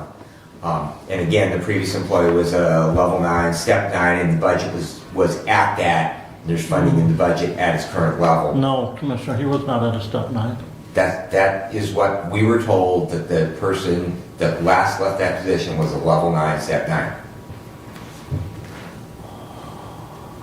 So the person that the prosecutors hired is a retiring Michigan State Police trooper, and he's had a Jack and I talked about that. law license for in excess of 10 years. This also will allow the prosecuting attorney's office to not rely on contracting with former prosecutor Brady.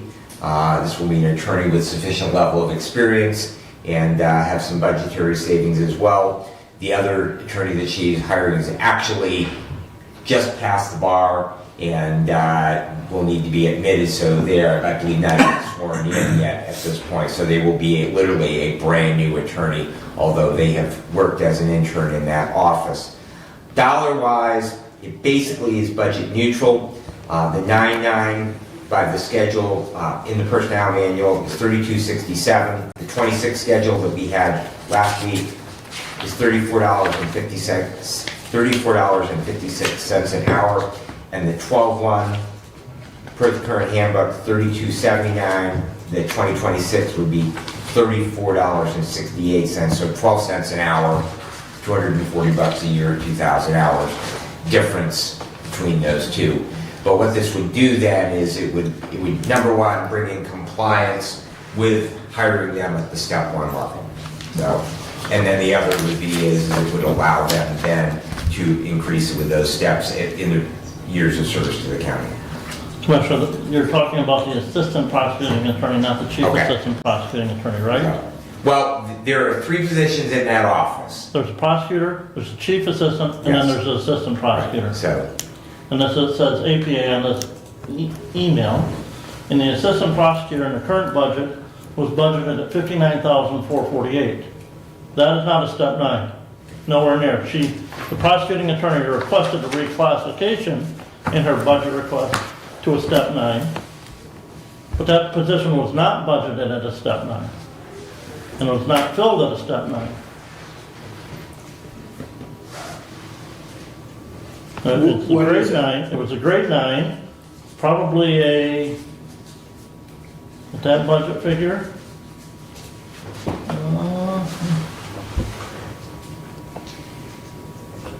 I'm gonna say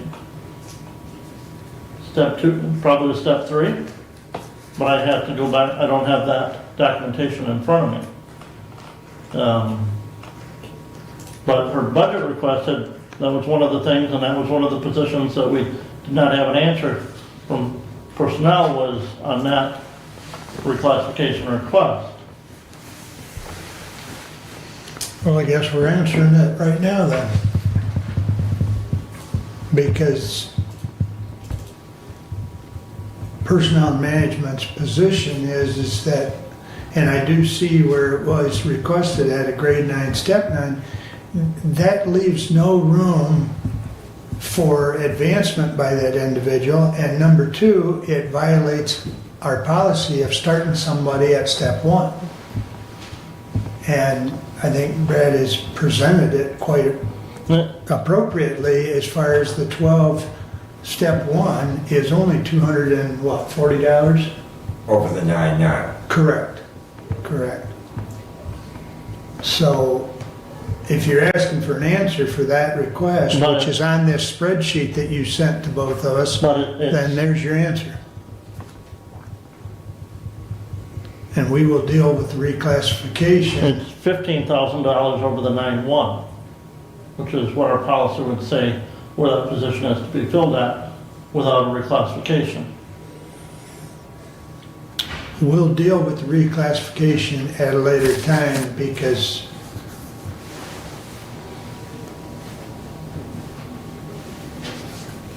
unless, I mean, that discussion we've had, and I indicated earlier, Brad and I will go over these yellow, or these highlighted ones on the spreadsheet.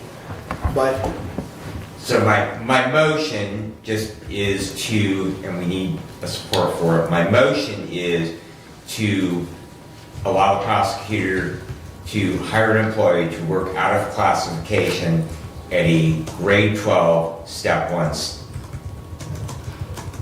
there support?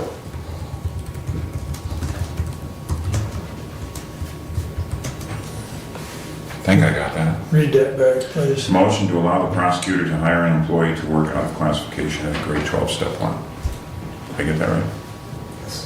Okay. I'll support that. May I insert just, I'm not sure this will be helpful or not, but I did look up, you mentioned the previous assistant prosecutor. Yes. Yeah. He was being paid at a grade 9, step 3, according to the information that's in ADP right now, so. Okay.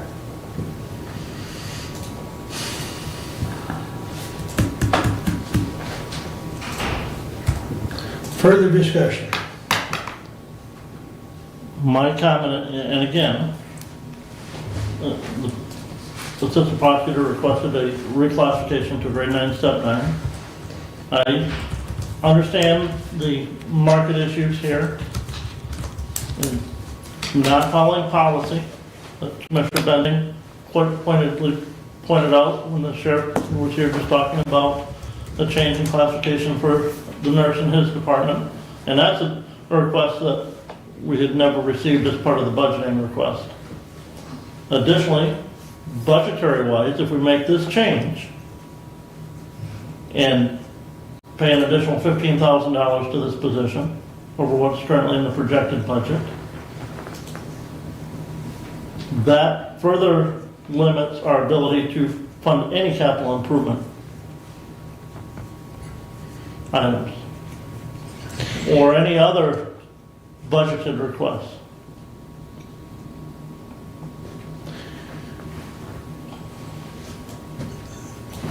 And getting this today and saying, well, we need to make this decision by December 1st. Today is November 25th. Well, this has been a work in progress over Well, the no, last few days. the request was, you know, she had submitted a request back at budgeting time, which is, she did follow policy on that to go to grade 9, step 9, but that's for the next fiscal year. That's not for this, it's not for December 1st. This position has stayed open all year, so she's got, even with paying this individual for the month of December, there's still gonna be money going back into general fund. She is well under budget. And you've got to also remember, with the prosecutor's office being understaffed, this will actually bring it to full staff, correct? Correct. And so, you know, the prosecutor's office, if I may, is kind of the gateway to everything else, whether it be the sheriff's office or the courts. So, God willing, that by making them whole, fully staffed, some of the process will improve. So, And I might add, it indirectly affects revenue because those cases that are successfully prosecuted and resolved with convictions or pleas result in penal fines, which then go to the general fund.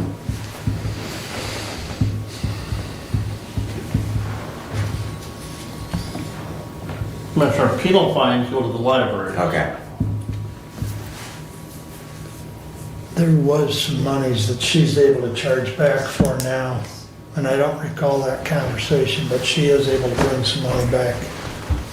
There are some court costs that we benefit from, but of the fines levied at district court, the county keeps maybe 50% of those.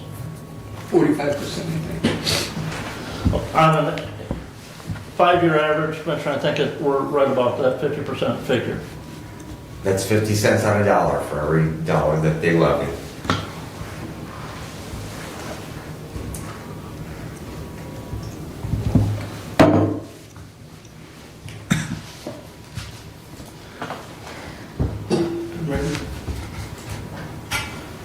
I can't remember what she told me. There is something that she's able to recoup costs now, and it comes back to the general fund, but be it as it may, I don't think that has a huge bearing on this discussion, but I do think that it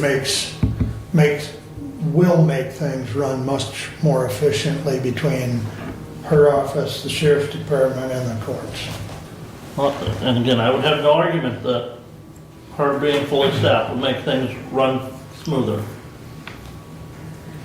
Yeah. But just 2 years ago, we approved this wage and salary schedule for Mr. Notley, and that position was classified as a grade 9. And we're now, well, because, so when's the next department head gonna be here and say, well, I can't fill that position at the post, oh, that already happened today. I can't keep that employee at the wage schedule that we have to change it. Conversation that I had is that there's 21 requests of reclassifications currently, and it may be time to send it back to Mr. Notley to have those looked at. I mean, we're not talking 1 or 2 possible reclassifications. I understand there's 21. So that issue has been, 2 years ago, and at that time, we were told that it was something that will be adjusted, and it may be time to do that.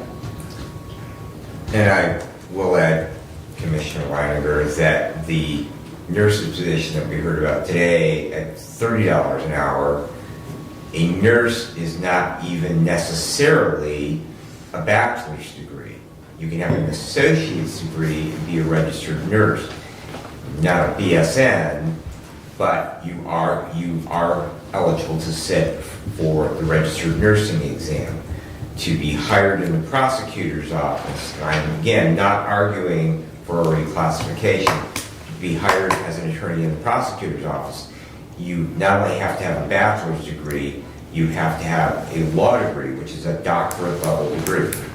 So we are classifying at a 9, and I don't know what the nurse is classified, but I do know the probation officers are at grade 9, and that the requirement for that position is a bachelor's degree.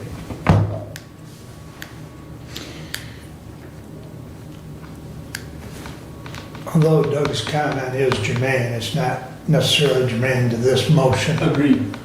But I do think it needs to be brought back up at some point because of what you stated. So let's address that at another time. But further discussion on the motion at hand. We'll take a roll call, please. Commissioner Ingalls, Yes. Commissioner Collins, Yes. Commissioner Wiley, Yes. Commissioner Benzing, Yes. Commissioner Leininger. No, all day and even on Sunday. Now I've got my 4-1, right? All right. Thank you, everyone. Moving along with my report, the 911 board met on the 19th. The Adams and Woodbridge towers are now 310 feet tall, 300 of the actual antenna and 10 feet of lightning rod on the top. And construction on the towers is now complete at those two sites. They will commence construction on the Litchfield Tower the first week of December. And my understanding is the crews are off this week because they're out of town. Pyramid Construction, who is building those towers, they are off this week, so they will begin the first week of December. Site work of the doghouses for the equipment. Basically, it's a concrete bunker that had to be ordered 6 months in advance. Those will be delivered, and those will go in next, and tower rigging will commence in the same order that we have done the others. So they'll start in Adams, then move to Woodbridge, and then finally on to Litchfield. And we still are on schedule for July of 2026 completion. Have they dropped steel at Litchfield? I have not heard that they have. That may happen this week. Okay. Because again, construction was slated to start Exactly. 1st of December. Well, last I was by there, I just asked because, and I think it's a little comical, but it's a kind of a side note to the towers, that there is a extra 10-foot lightning rod on the Yeah, tower. when it is a gigantic lightning rod, The engineer said it needs a 10-foot lightning rod on the tower. I can tell you there is a question in regards to proper grounding on the ham radio exam, so, So, it's just, anyways. yes. All right. The board also did approve their 2026 meeting schedule, and I would just like to remind the board that the meetings for the 911 board are scheduled to be here in the commissioner's room. They will be the third Wednesday of the month at 3:30 p.m. The reason being is the EOC Emergency Operations Center out at 911 will be filled with equipment for training. That will be the training center for all of our fire, EMS, and police agencies, and also storage space for that radio equipment as we take delivery on it and then start to deploy it out. So, the room has been reserved, so that is on the calendar for this space. But just so you're aware that those meetings will be here to the public, because it is a public meeting open to the public. Department heads met on November the 21st due to the Thanksgiving holiday, and the jail is at capacity again. As the sheriff did talk about, he has 12 inmates participating in MAP, medically assisted treatment for opioid addiction. The building department reported a robust October. The juvenile court is exploring restarting a day treatment program that's basically for the youth home population in conjunction with the ISD for schooling. However, our census out at the youth home is down. And District Court, thank you very much, Rachel, has collected $600,000 in fines and costs. And just a note to everyone in regards to the old county.hillsdale.mi.us domain, IT did report they're planning on shutting that down in February of 2026. So please do make sure that you drive that out to all your contacts to use the hillsdalecounty.gov domain for your email. And department heads will meet again on the 19th. Union negotiations continue. Mark and I have mediation this afternoon and begin at 1 o'clock in this space. And we have a bargaining session with the dispatch supervisors out of Central tomorrow morning. And we will continue with those diligent efforts. I know that we also have a mediation session scheduled with the supervisor union for December. Medical examiner discussions will continue on December the 2nd between the 3 counties. Also, I did hear back from J.J. Hodshire that Sparrow Hospital is now fully staffed with their medical examiner program, and they are open to discussions, and we are trying to get a further meeting set up. Mark and I did have a Zoom meeting previously with someone from there, and we will be looking at that. And we continue to wait to hear back from Western Michigan. I did have a conversation with the Branch County Administrator and also the prosecuting attorney over there in regards to their contract, and so we will continue to pursue those discussions. And that concludes everything that I have for you, other than to wish each and every one of you a blessed Thanksgiving. And I would be happy to entertain any questions. Just Commissioner, you mentioned how much fees the district court has collected. A reminder, the county did not get that $600,000. Better than 50% of that figure went to either penal fines or to the state of Michigan. I believe that the last report that I had from Rachel, we still have not exceeded last year's revenue in district court. We may be close to that. We may get over that by the end of the year. But just because they collected $600,000 doesn't mean that that's what the county got. And how much do we still have on the books? Over $1 million. Well, over $1 million. Mm-hmm. Yeah. Okay.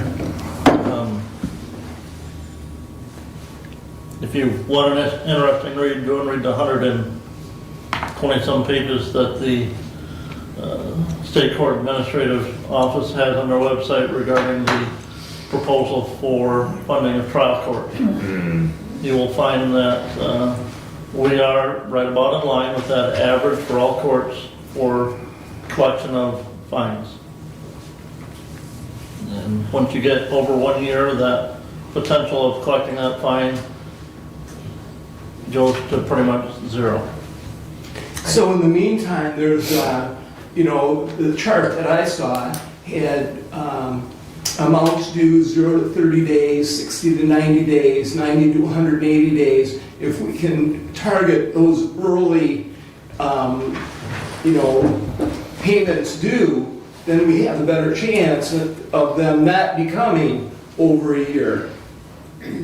That would be a goal.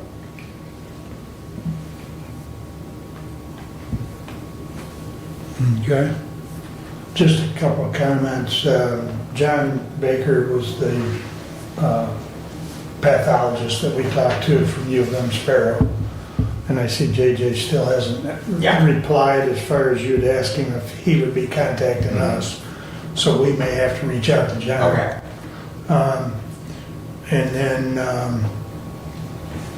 you mentioned mediation with the Sheriff Supervisor Group. That's on the 10th at 11 a.m. in this room, and it is reserved. So,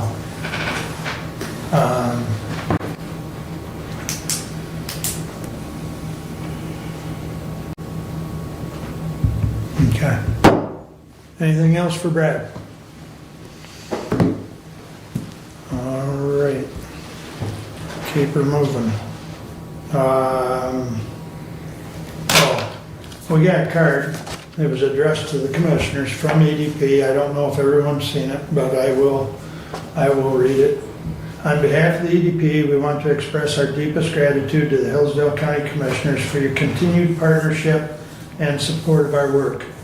Your leadership and commitment to the success of our community make a real difference.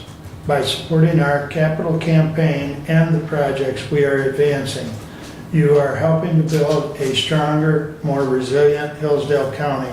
With a sincere appreciation, Sue, Annette, and Sally. So,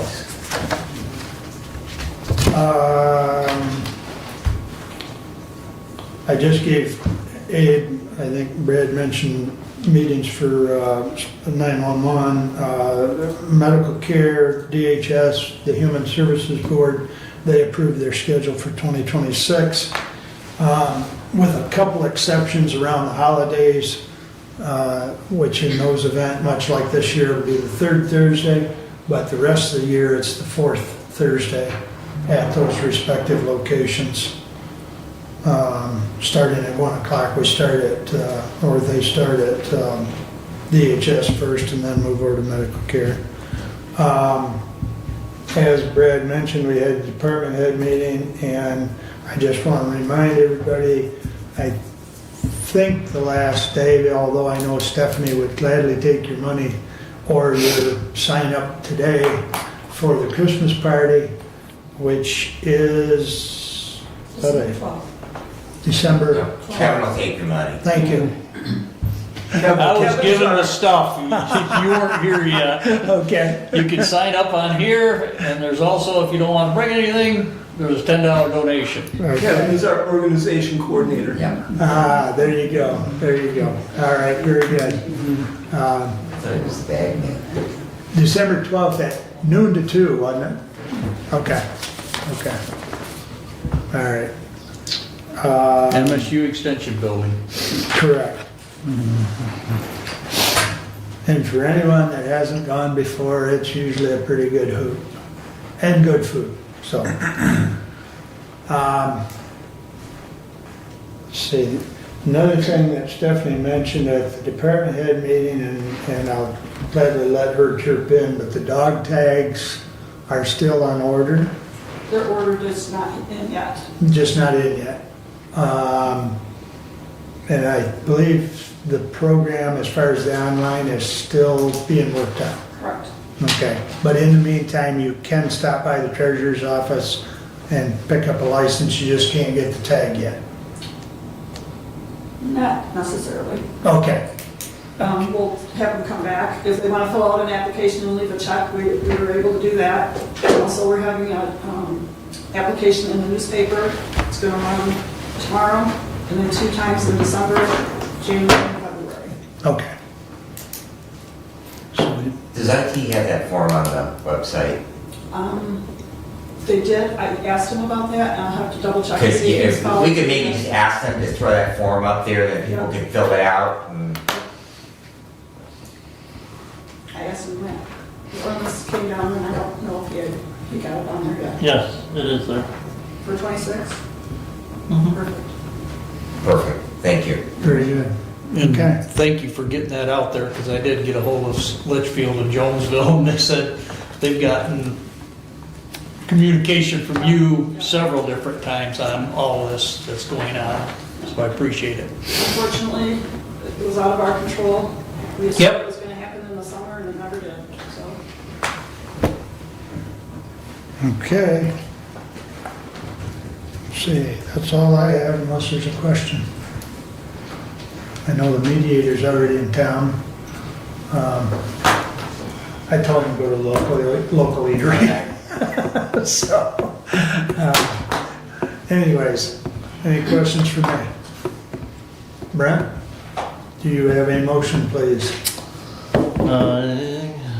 So that we can take care of our closed session that Doug moved down below. Thank you. Move to go to closed session to consider materials exempt from discussion or disclosure by state or federal statute. 15.268 subsection H. I second.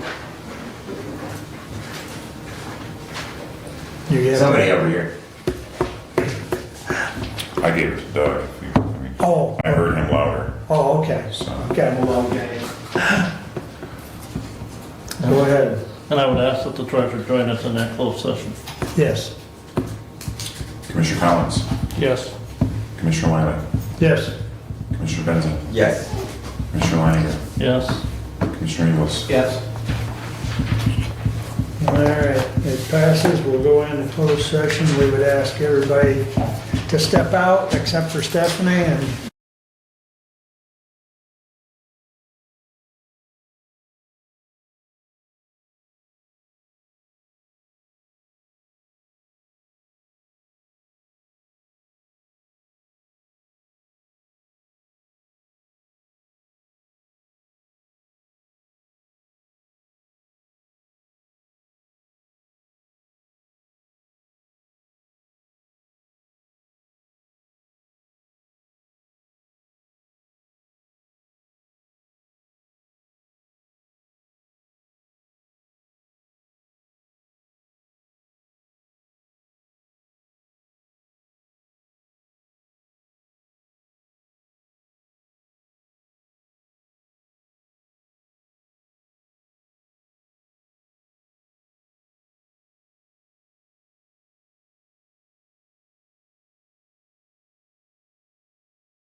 in the back.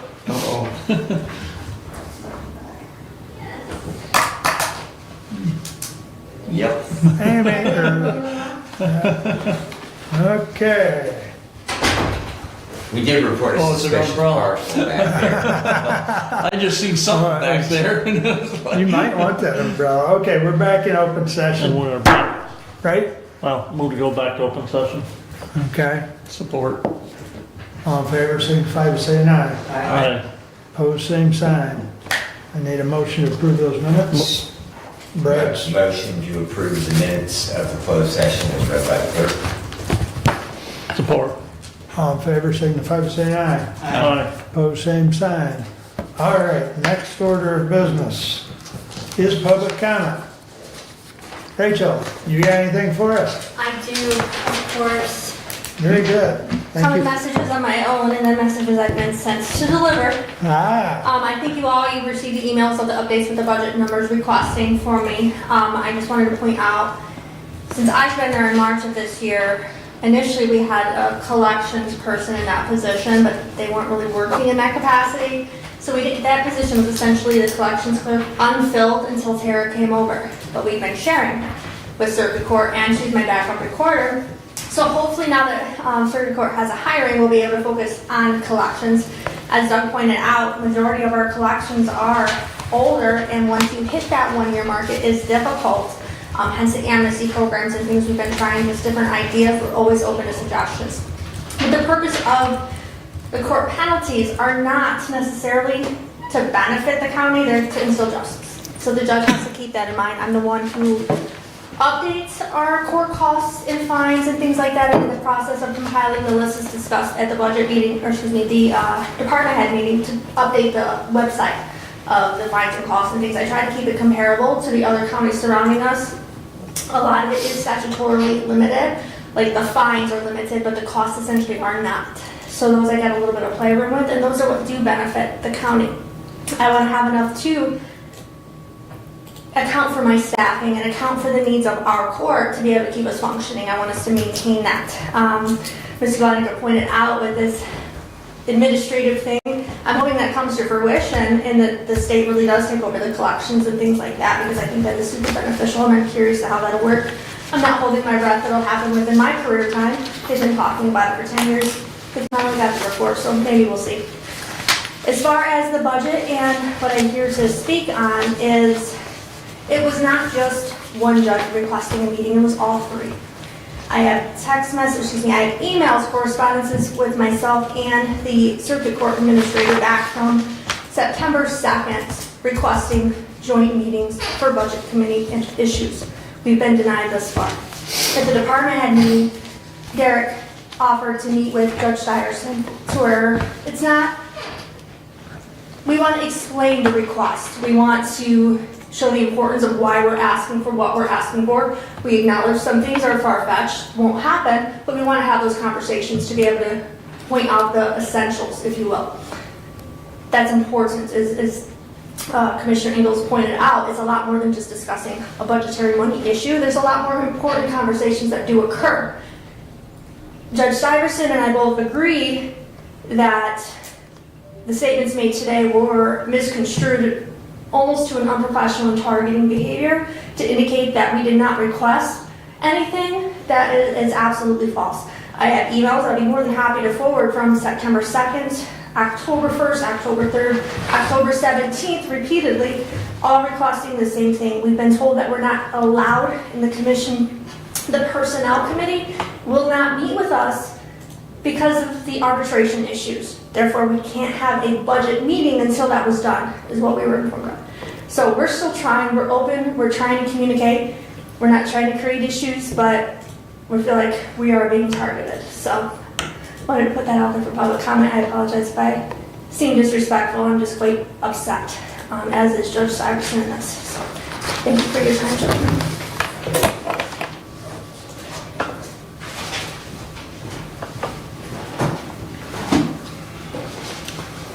any other public comment? Hearing none. Well, additional business, Doug? Yes, just a reminder, public hearing tomorrow for parks and a 5-year plan. Public to attend tomorrow at the Road Commission, 9 a.m. Thank you. Thank you. Brad? Travel safe over the Thanksgiving holiday, and hope that you are able to spend time with people you care about. Thank you. Brent? I'll set the record straight. The only request the judges made during our scheduled meetings was for one meeting with all 3 judges. And the budget committee said these are individual department head meetings. We'll meet with them individually. And they did not submit a request to Derek during the set aside time in September for those individual meetings. Okay. Kevin? In talking to City Manager Nicole Benson, the drain in Litchfield has been stopped until springtime. There's an engineering issue underneath that drain that goes across 49 is a water main and a sewer main. And they're gonna re-engineer it or in some manner try to fix the problem and fix it in the spring, but it's been shut down for now. Okay. And everything's opened up. Yeah, I noticed it. So the lights are gone? Huh? The lights are gone? Last I went through, the lights were still there. Okay. I don't know if they're leaving them there. Okay. I don't know. I imagine they're not because them are from a separate company So they ran and out. they're not gonna run them just, but the lights were off the Okay. last time that I went through there. The last time I went through there was single lane, so I had to. Yeah, As both lanes are open now. I was just up there a Yeah. couple days ago. yeah, it's, So, okay. All right. Hillsdale County Medical Care Facility, U.S. News and World Report, Best Nursing Homes, Long-Term Care 2026. So, that was pointed out in Terry's report the other day, and